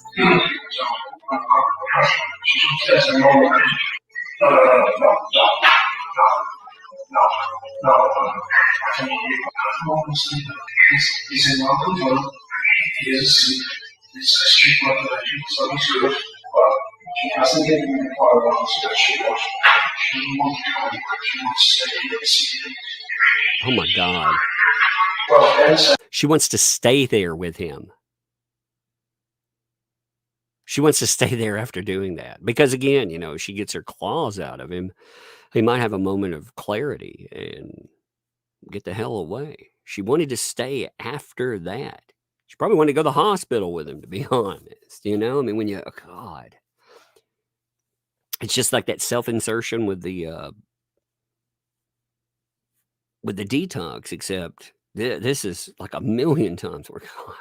Anyway.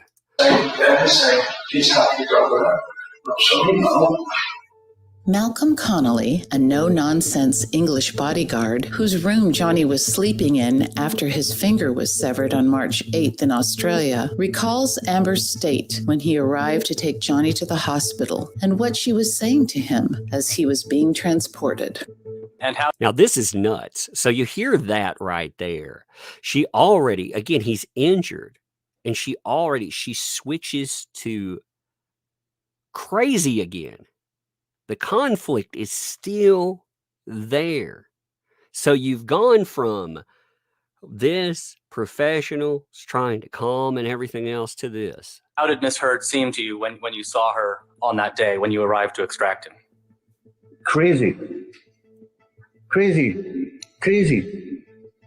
Fierce, fierce.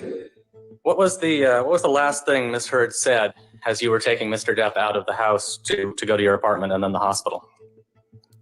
The last words I recall hearing as I'm getting Johnny out is, yeah, just fuck off with your guys, you fucking coward like you always do. So is that running away? As if that's been the that's been one of the go-to points in the audios. If you leave a fight, you're a coward because you're running away. You're effing off just like you always do. Does that count after you've lost a finger? Oh my God, man.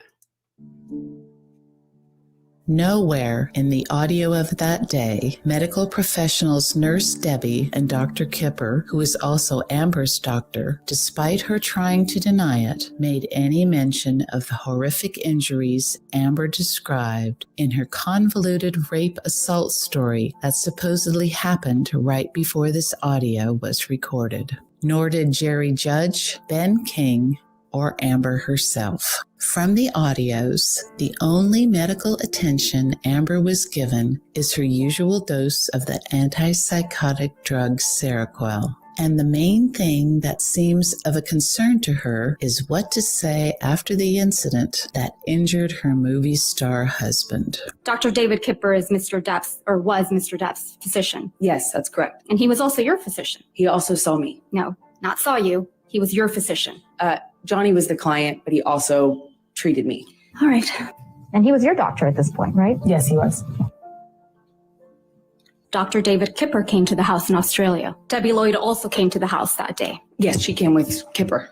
And you testified that you bled as a result of this sexual assault. That is correct. All right. And you testified that your forearms were cut.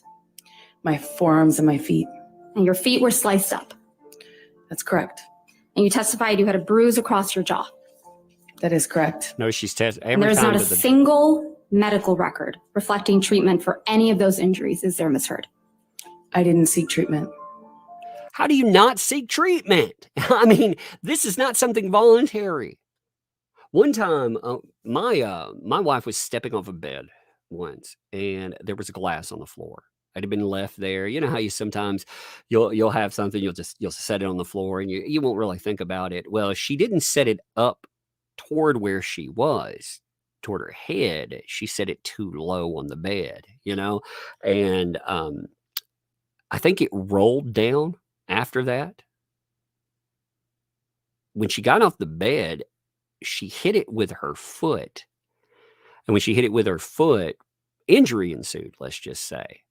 That injury, one piece of glass, the amount of just uncontrollable damage, because the way glass wounds, there was no, you can't just sit around and leave that be. You're not talking about, again, they're not talking about like fine glass here. This is supposed to be shattered bottles.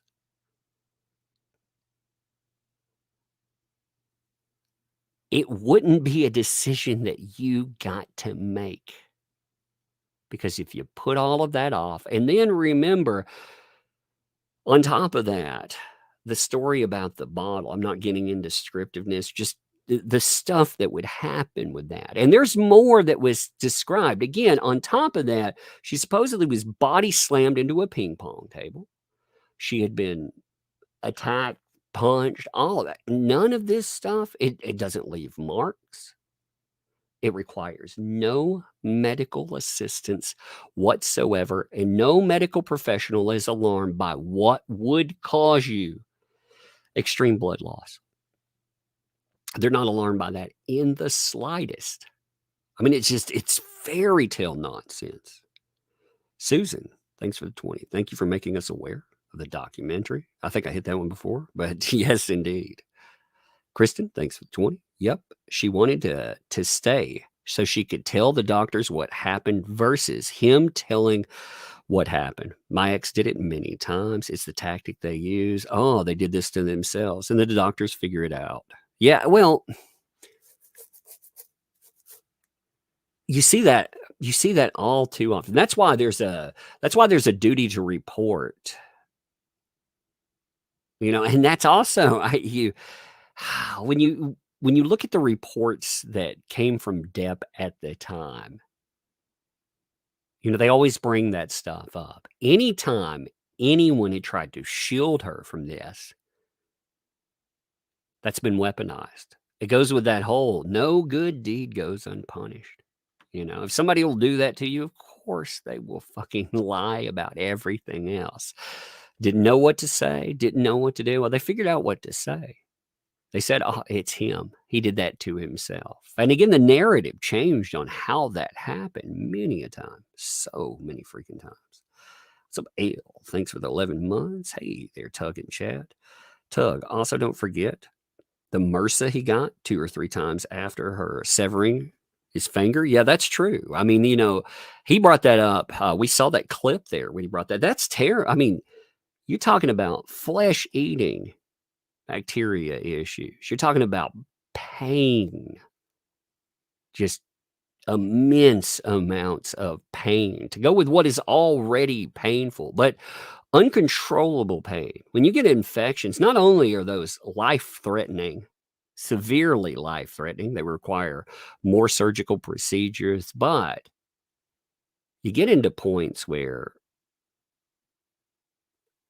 controlling the agony that comes from it, it's unreal. And remember, again, this doesn't stop the stuff that's going on. Like, that's the other part. There's not a pause where he's trying to get better. You still have insane incidents, where he's got gear on his hand trying to protect that very wound. So she's still going after him. I mean, again, it never stops, never pauses. It's Jonesy. Thanks. 5 there. Well, she did heal 2 black eyes and broken nose with ice. That's true. She's superwoman and can totally take a vicious amount of abuse with no doctor. Love the coverage, Tug. Thank you. Yes, that's very true. Well, it's just like, it doesn't make sense. We're in the now. And like she said, she was trying to swat a fly or a mosquito, depending on which she goes with. And she tripped over a child's toy. That laid her low. And also falling and supposedly training for a marathon. That laid her low. But these kind of things, you just shrug them off. It shows you'll get medical attention for, ow, my wrist hurts, but you won't get medical attention for, ow, man, I just got drugged through a minefield of glass. Like I said, that doesn't make sense.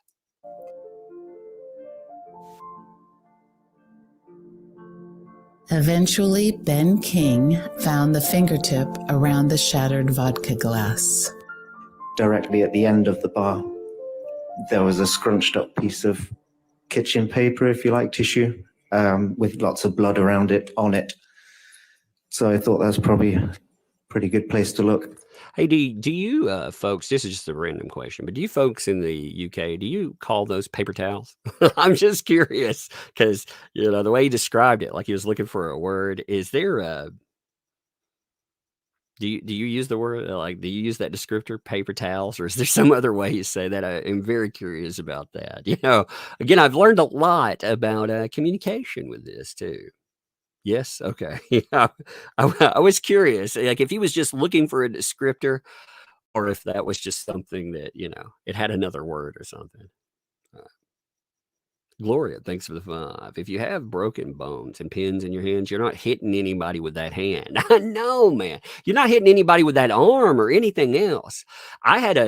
So when I was a kid, I broke my arm. I broke it twice. Actually, I broke it once, and then I had my dad was in the military. So the army doctor, he was like, "Oh, it looks good. We'll take that cast off a week early." Cut it open, and I broke it right away again because it wasn't healed all the way. So it broke again. Well, I actually swung it at some people, when I was, yeah, and it made contact. It was very uncomfortable for me, but you know what? It hurt me like hell. And that was in the middle of a reinforced cast of an arm. It wasn't my finger protruding out of something you're hitting. I had no injury to that. It was right, it was in my arm itself. I can't imagine having that and trying to protect, defend it. It doesn't even make sense. Like I've said that a lot, but so many of these tales, once you examine many of the stories that are told to you, they stop making sense. Dreadnought, thanks for the 5 there. She must be Wolverine in the comics. Yeah, she should play Wolverine, actually. She when she was with JD, she had her healing powers. Now that she's on her own, she lost her powers. She's like Old Man Logan. That's it. Somehow she's lost her powers. Man, oh man. It's the equivalent. It's Old Woman Amber. Oh man, Mira has somehow lost her healing abilities. Man, shame, huh? And it was within that scrunched up piece of paper on the tiled floor at the end of the bar, the base of the bar by one of the bar stools. Got a bag, a little plastic bag, put the fingertip in there, set it on top of some ice, and pretty much handed it over to David Kipper and Jerry Judge, I think, at the time, who were keen to get it to the hospital quickly to see if it could be reattached. Johnny's reason for being in Australia was the filming of the 5th installment of the Disney franchise Pirates of the Caribbean. Yeah, can you imagine like going out, doing work, signing autographs, having all of that, and also trying to keep your mind on what you're doing, the memorization of lines. I mean, The production was halted because of Johnny's injury. In what appears to be a way to protect Amber from the press, it was leaked to the media that the production was halted because Johnny broke his wrist in a go-karting accident and has to be flown back to the U.S. for surgery. Ben King kept his word and accompanied Amber back to Los Angeles. You flew back to Los Angeles the next day with Ben King. I can't be certain if it was the next day or the day after, but somewhere around there, yes. We were flying first class, which was lovely. She was in the window seat, like I think it was 1A, 1B window seat. I had the aisle seat. I did sort of say finally, so what happened? Obviously referring to the house. She didn't give much explanation, if any. She did say, Ben, have you ever been so angry with someone you just lost it with them? I sort of said, no. Actually, I'm pretty calm, even-tempered guy. But she did repeat it. She looked pretty incredulous that I hadn't. And she repeated it. You mean you've never lost it with somebody, got so angry with someone, you just lost it with them? I can't promise you. It's validation is what that is. It's validation of something you've done to someone else, Well, I'm sure we've all done that, that's what you're going with there. Ben King was a very interesting source of information. We, in fact, got a lot more from Ben King than we expected. Remember, if you want a really good proof of lie, you can see changes happen and then reversals happen right in, accompanying days. Remember, Ben King was the person who had all those photographs, and there were photographs no one knew about. So they brought them all out. Heard said on the stand, oh, that's the bottle that he did that. That's the one. Then you had a break. Everybody and their mama picked up on it. They were like, that doesn't make any sense. It's got alcohol in it. It's still got the seal. And then when Camille Vasquez goes to cross her on it, she's like, I didn't say that. I didn't say that. So, I mean, it was clear as day. She indeed told the world that, and then she just reversed course on it. It was the most bizarre thing because it points the person. It's just like, hey, you've got that You got that 8-second memory, right? You're not actually going to remember what I say from moment to moment, are you? You know, you're just going to buy into anything because there's a lot of enablers around, and I'm sure they allow that to happen. Wild Woman, thank you for the 5 gifted memberships too. Bam, watching those hit people. Boom. That's cool. Thank you. I won't get physical again. God, I fucking sometimes get so mad I lose it.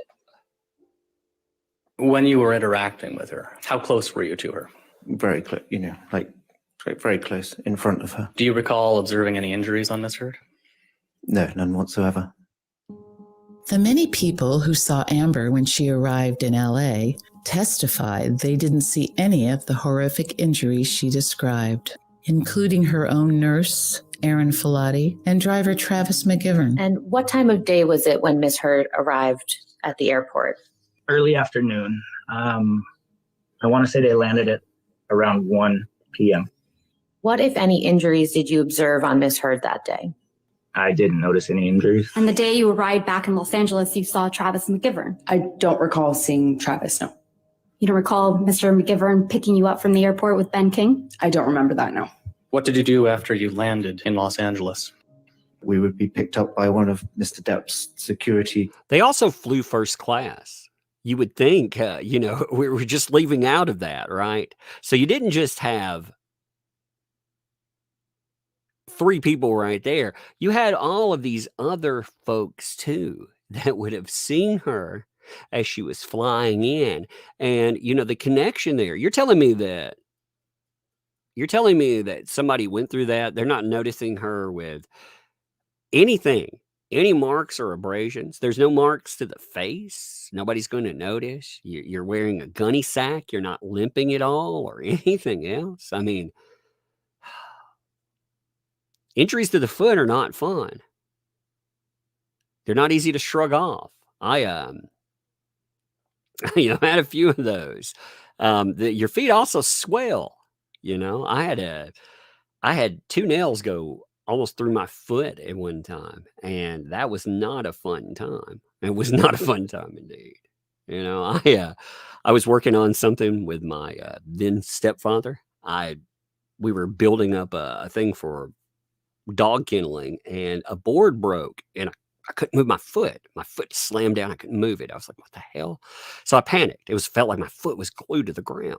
It's like, oh my God. So, you know, in the panic of it, I actually pulled my foot out of my shoe, and I was good to go for about 4 seconds. I made a move from there, and it was just like, oh my God, agony. You know, it's like, oh God, what is that? So I limped my happy ass back up to we were over by our house. I limped it to him. By then, blood. You know, I had to, of course, even with that puncture wound, I had to go to the hospital to get it to stop. And on top of that, the swelling, the inability to walk easily because you can't fit your damn foot in anything. You know, you're not going to look like a fashionista with it. I couldn't put on my regular boat shoes, you know, and I am as far from fashion as it comes. I'm not going to try to walk in, you know, in heels or anything like that. Well, that you know of anyway. Oh, wait, did I say that live? My bad. But no, I mean, the point is, it's not just them. There's an army of people, and every oddity, those things do get reported, you know, especially when you're talking about, you know, with somebody as high profile as a Depp, if you're connected there. Personnel who I think was Travis McGivern. He met us in the place that had been arranged, got in the car with him, and drove to the Eastern Columbia building. And the same day, you also saw your own nurse, Erin Filati, that day, correct? The day you arrived in Los Angeles? I don't recall if I saw her that day. Amber's nurse, Erin Filati, documented that she did see her and saw no injuries on Amber. Correct. If you look at the entry for March 9th, I refer to meeting her and her. Okay, so here's the entry. That's actually the entry for all the days around it too, you know? So you have, you know, the 7th, 8th, and 9th. 7th, I mean, all of this is actually kind of fascinating. So, CT notifies RN via text of increased anxiety, reports emotional. RN encourages client to use distraction and coping skills taught in the past. Yeah, that sounds like a nurse practitioner note right there. CT reports self-administration. There's a Seroquel there due to insomnia. CT able to sleep. Given time period, RN encourages CT to remain in contact rather to assist decreasing anxiety and increase emotional stabilization. Emotional stabilization, huh? 3-8. RN receives report from Debbie. RN. Client will be returning from Los Angeles. 3-9-15, accompanied by house manager Ben. So there's your who's going with. RN plans to meet client upon arrival. CT is in touch with RN via text throughout day, expressing feelings of moderate to severe anxiety. Nothing else is reported, just anxiety there. Complaining with medications, including Xanax. So they give out dose it so they're talking about dosing with Xanax there, deep breathing and relaxation techniques reviewed with client. Client states medication, breathing effective for reducing anxiety. So then 3-9, RN and CT in touch via text and phone. After arrives, client expresses feeling sad, attends 2-hour psychotherapy session, reports feeling a little more sorted out. I mean, notice how fast this stuff, what happened, just rolls off. It's all good. It's all gravy, baby. RN met CT and her friends for dinner. She's in good spirits. She's laughing and socializing by then. Oh, she's having a grand old time after what she did there. Her appetite, she's not having any problems eating. She states she would like to discuss recent events between her and husband with RN in private tomorrow. Plans are made for RN to visit her home tomorrow. CT has been compliant with medication throughout day with prompting. RN encourages client to notify her of needs throughout night. So again, I mean, you look at those notations. They not only don't note injuries, but they note so much more about what's happening, about the mental place, about the headspace there. And that, I don't know, that's scary too, I think. Beautifully, thanks for the two. I love that she knows who you are, watching and pissed. It's so strong. Well, it again speaks to that mindset.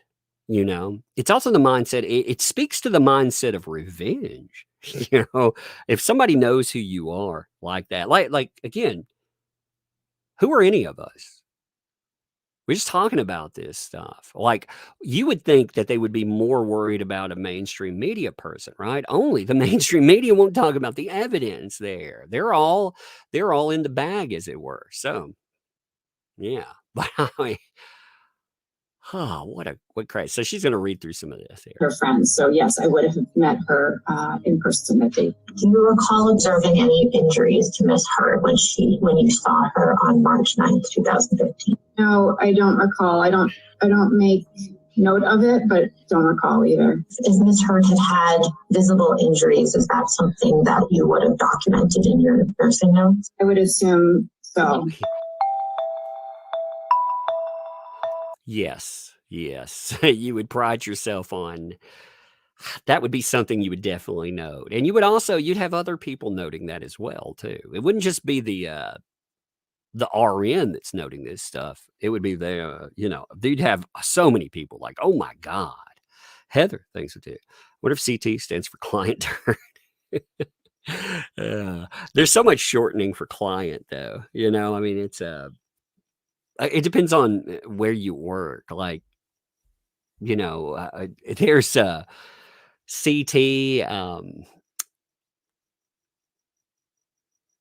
Used to at one time people would say patient, but especially with that's considered more distasteful because it says that something is wrong with you.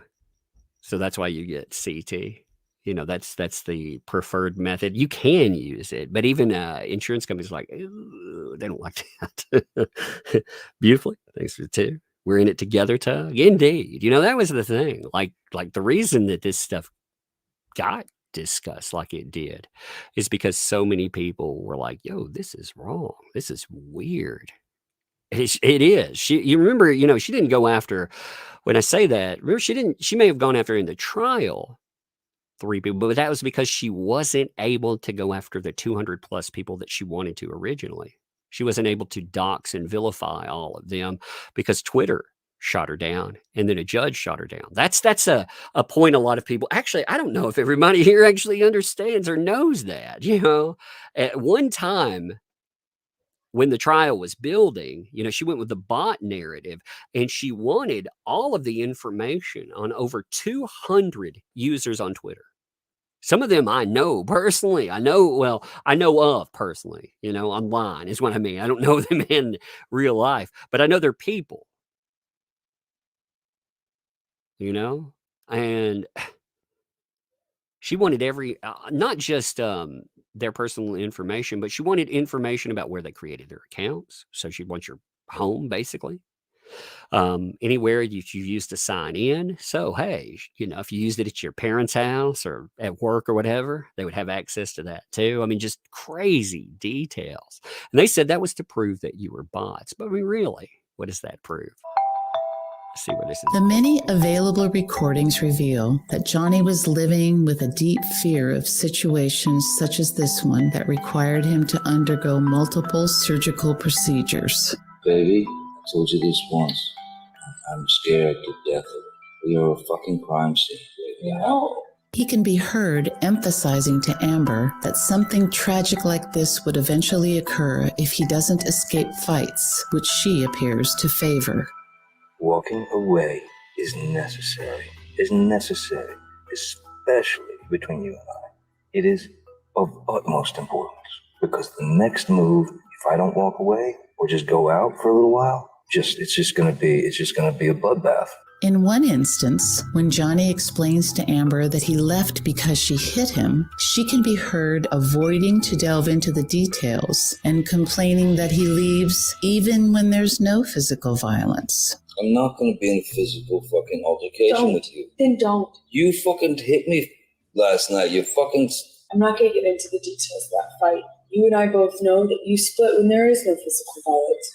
And that you do it. So you see the game wordplay there. I'm not going to get into the fact that I hit you because you run away even if I haven't yet hit you. And that's where she goes into the, you know. And me, like at the very beginning of fights these days.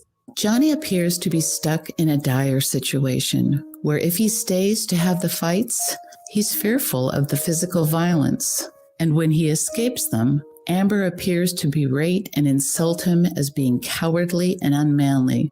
Go fucking suck my dick, you fucking cowardless, ballless piece of shit. The last words I recall hearing as I'm getting Johnny out is, yeah, just fuck off with your guys, you're fucking covered like you always do.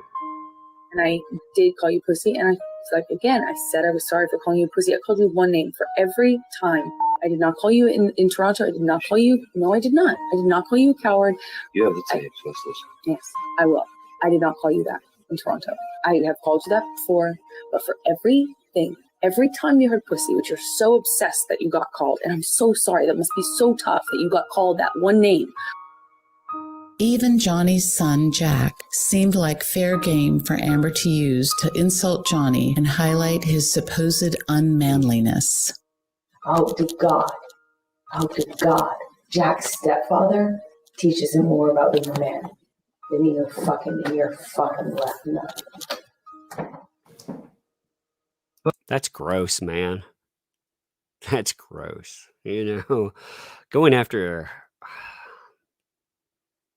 as a father, you know, that's something, again, that is a point of pride, you know.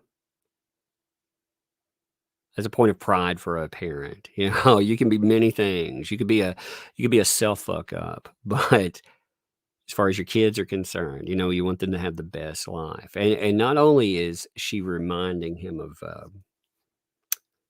fact that she's going to insult him as a dad, but my God, she's like, I hope his stepfather is more about that than you. It's such a, I mean, but again, it's not surprising. It's come up so many times in audio. Fucking deadbeat dad. Travis McGivern recalls some of the fights he witnessed. So it was typically, I'd get a text from Mr. Depp. I would go to penthouse 3, either stay by the door as requested or in the kitchen. And then, I mean, it was just verbal arguments, yelling. It was typically Mr. Depp wanting to get out of there and trying to convince Miss Heard to let us leave. Okay, so let me go, and you go, and I'll speak to you in a couple hours. Okay? Stop. Okay. Why are you saying stop? May I go? You wonder if that is something that a therapist actually put in there, permission to leave. I'm wondering where that came in, because it sounds like, one of those couple counseling tools. Hey, well, when you're in the middle of a discussion, even if it's heated, you need to take a break. But both parties, they need to agree to disengage, for the health of it. So both parties feel like they're validated. That does sound like it does sound like one of those coping tools. And in this, it's a bad one. Kristen thinks with a 20 there. If you wouldn't make me so angry, none of this would happen. But behave. And for her to spin all of this to make herself a victim, it devalues those of us who are still healing. She makes me sick. Indeed. That's why I'm glad that this play, it brought up how so many people that have said, hey, I've been through these types of situations. I've experienced, I've lived through DV. I'm a survivor. They've spoken up about it. As someone else said, with Super Chat, they said those had been recognized predators. And you notice that they won't speak like any of the people that try to shill AH for her PR and more. They will not speak to people that talk about anything like that because it goes against that narrative so much. It causes me so much stress when you leave, when you walk away from me with that. It's like you don't understand how much worse you're making this. I can't believe this. Please, you're making it worse for me. Okay, I'm sorry for you. Please, I'm only trying to tell you so that you're causing me immense stress right now when you walk away like that. I haven't walked away. You're not saying goodbye. You won't let me fucking leave. Let me leave. Yeah, I mean, lots of name calling, lots of F-bombs, Who was the name calling directed at? So that was typically Miss Heard directing her feelings toward Mr. Depp. What do you recall Miss Heard saying in those instances? Oh, dear. It would vary. Oh, dear. And to be honest, I tried to not pay attention. I was just there to get Mr. Depp out of there. But there were times I've heard Miss Heard call him a fucking washed up, fucking deadbeat dad, fucking cunt, you name it. She's spewed it. In one of the audios, Johnny resigns himself to being called names like a coward for running from Amber's. Just a second. My little one, I may have to cut right here. My little one cannot get the door open for the upstairs. She's beating on the door. She's trying to come down here. Give me a second here. I'm leaving the thing on. Just give me 1 minute. I hear her messing with the door and she's mad because she can't get it open. Give me 1 minute. Hey, can you not get the door open? Can you not get the door open? Come here. Come here for a second, man. This is my baby swinkle. Yeah, I thought I heard you not being able to open the door. I thought I heard that. Was the door stuck? Yep, I want to open these swinkles up and I can't open them. Oh, you don't need sprinkles. What are you doing? Give me 1 second here. Take that off here for just a second. You're hungry. You want sprinkles? You're not eating sprinkles. You've already eaten. Hey, I've got a pudding. I saved that one for you. You want it? Yeah, you got so many puddings. I got so many puddings. Yeah, I know. I had you another one. I set it aside because I know you'll get into them. You want me to put a couple of sprinkles on top of them? Sprinkles up and down. Okay, well, I'll put a sprinkle on top of the pudding. Yeah, I heard that you couldn't get the door open. Was it stuck? Yep, it was suck when I told you. Yeah, I heard you. I came and got the door for you. Give me a second. Here's your pudding. I knew you would come for one. That's why I put them down here, because I knew. And I also knew that sooner or later, if I didn't put them up, you'd eat them all, wouldn't you? You just get into them and eat them all. Yeah, I was starving. Starving. Oh, my goodness. The The sprinkles are still sealed. Here, I can't. I'm going to have to open these later, okay? I can't get them open without making it open with something. You still have your spoon upstairs? You still have a spoon? Let's go. I'm going to check in the kitchen. Say myself. No, you got your spoon. Where's your other pudding cup? It was in the garbage. Did you throw the spoon away too? Yeah. Don't throw the spoon away. Just give me a second, man. Don't throw your spoons away now. That's no good. You don't have to. Here's a spoon. It's a spoon from pudding too. Okay. This one. Let's see. Let me see. That's a good one. It's not dirty. It's good. I already cleaned it up. I had it in case you needed one. All right. Take that upstairs for you. You can take it up. There you go.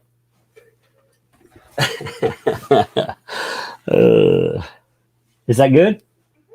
Okay. Hey, take it. Do you need help taking it up? Yeah. Okay, I'll walk it up there with you. One second, folks. Here, I'll walk it up for you. Come on. Let's walk it. Dad's walking up for me. I know. I'm walking it up for you. Come on. Over here. Everyone slide. Yeah. This channel is. Right here. This channel is what? Yeah, we have the sprinkles. Here. Hey. Hang on. I'll bring the sprinkles later. Here, take it upstairs, though. And close the door, okay? All right. See ya. I'm coming back. Give me a second.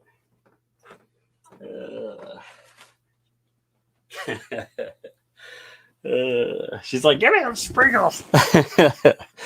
That's what I mean, though. You know, the point in the insults about fatherhood and stuff. You know, people, you do have dads that are not there, but for those that are, anything becomes a weapon. And when you hear that, you know, with someone like this, it's very frustrating to hear that being weaponized over and over again.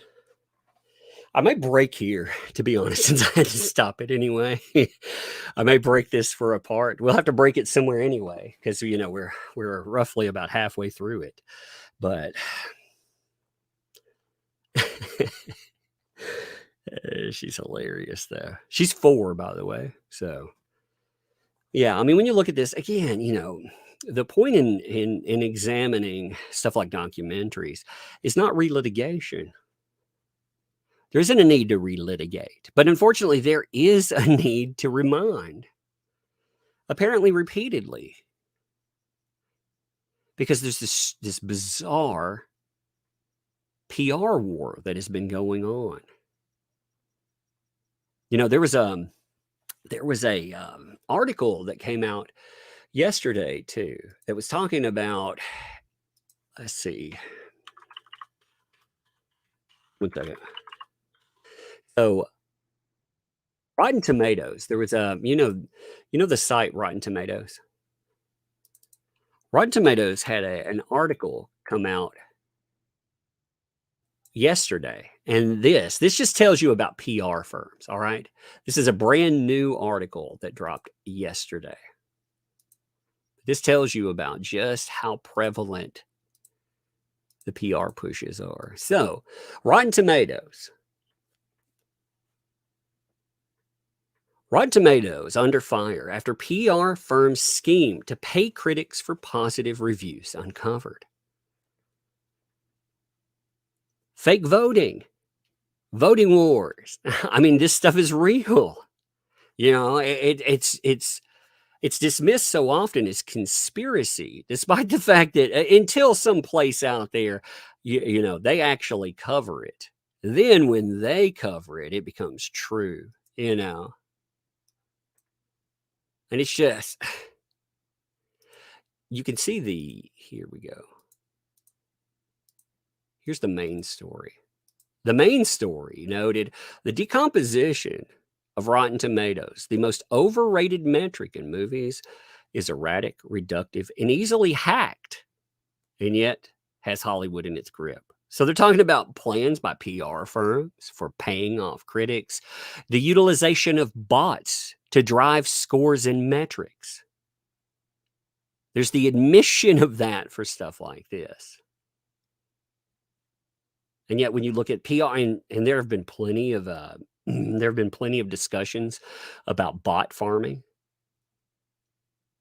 You have PR that has been pushing this stuff, and you have a lot of not real people that promote. It tells you that media organizations, quote unquote, media, they're for sale. You know, because those critics, the critics that are being bribed here, you got to remember the majority of critics work for the media. You know, like they're not out there on their own. If you look at Rotten Tomatoes scores, they'll have a place that they write for beside them. And if they're on sale for that, what else are they on sale for? How much money, how much favor is passing? And again, that doesn't even get into the social narratives and everything else.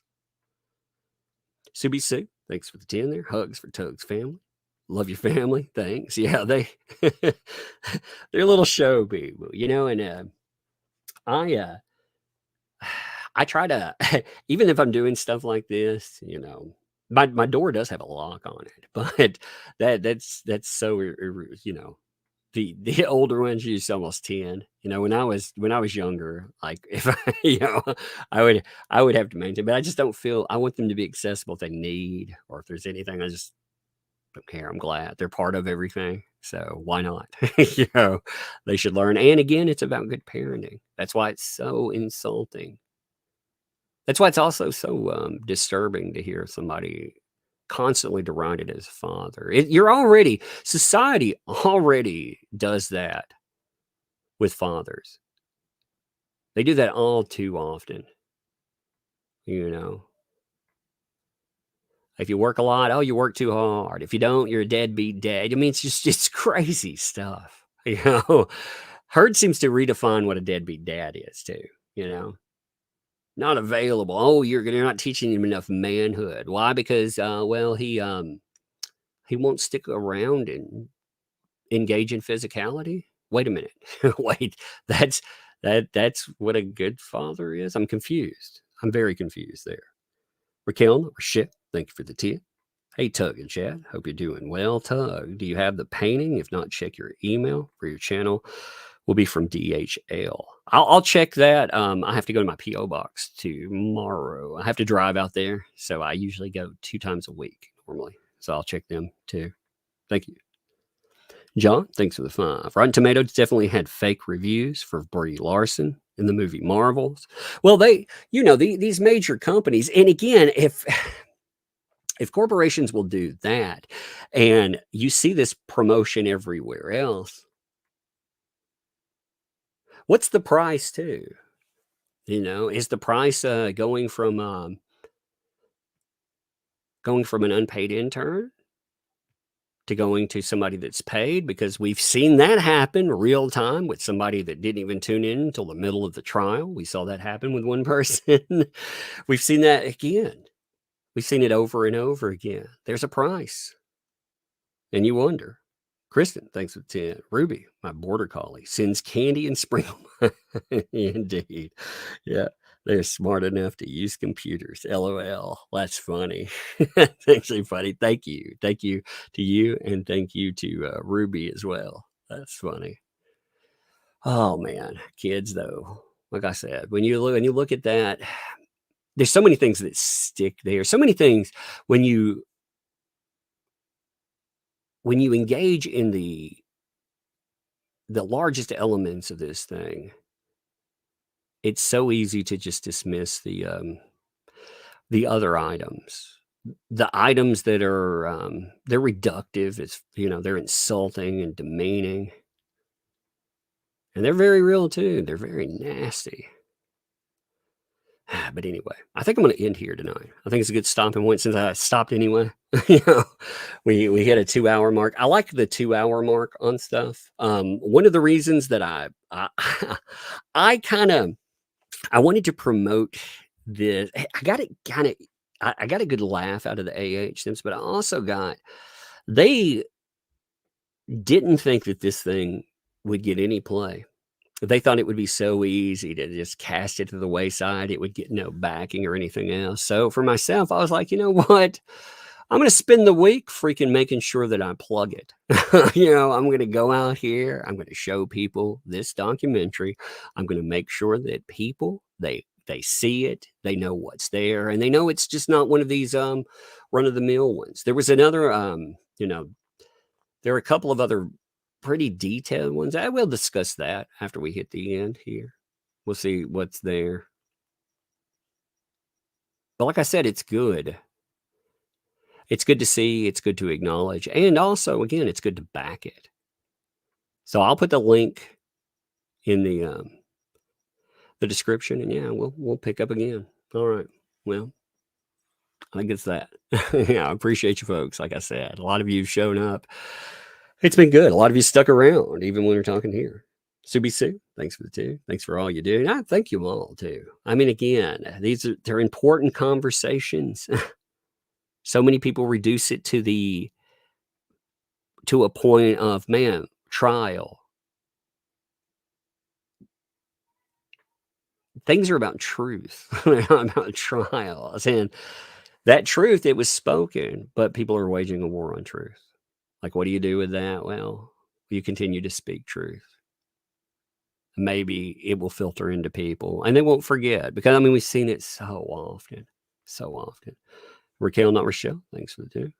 Might have sent it to, it won't matter. 37111, that'll be fine. That works. That's the PO. So that's good. As long as it has the right count, it'll make it to the right place anyway. And they know who I am. So it's an odd name with that umbrella guy. So they know exactly who I am there.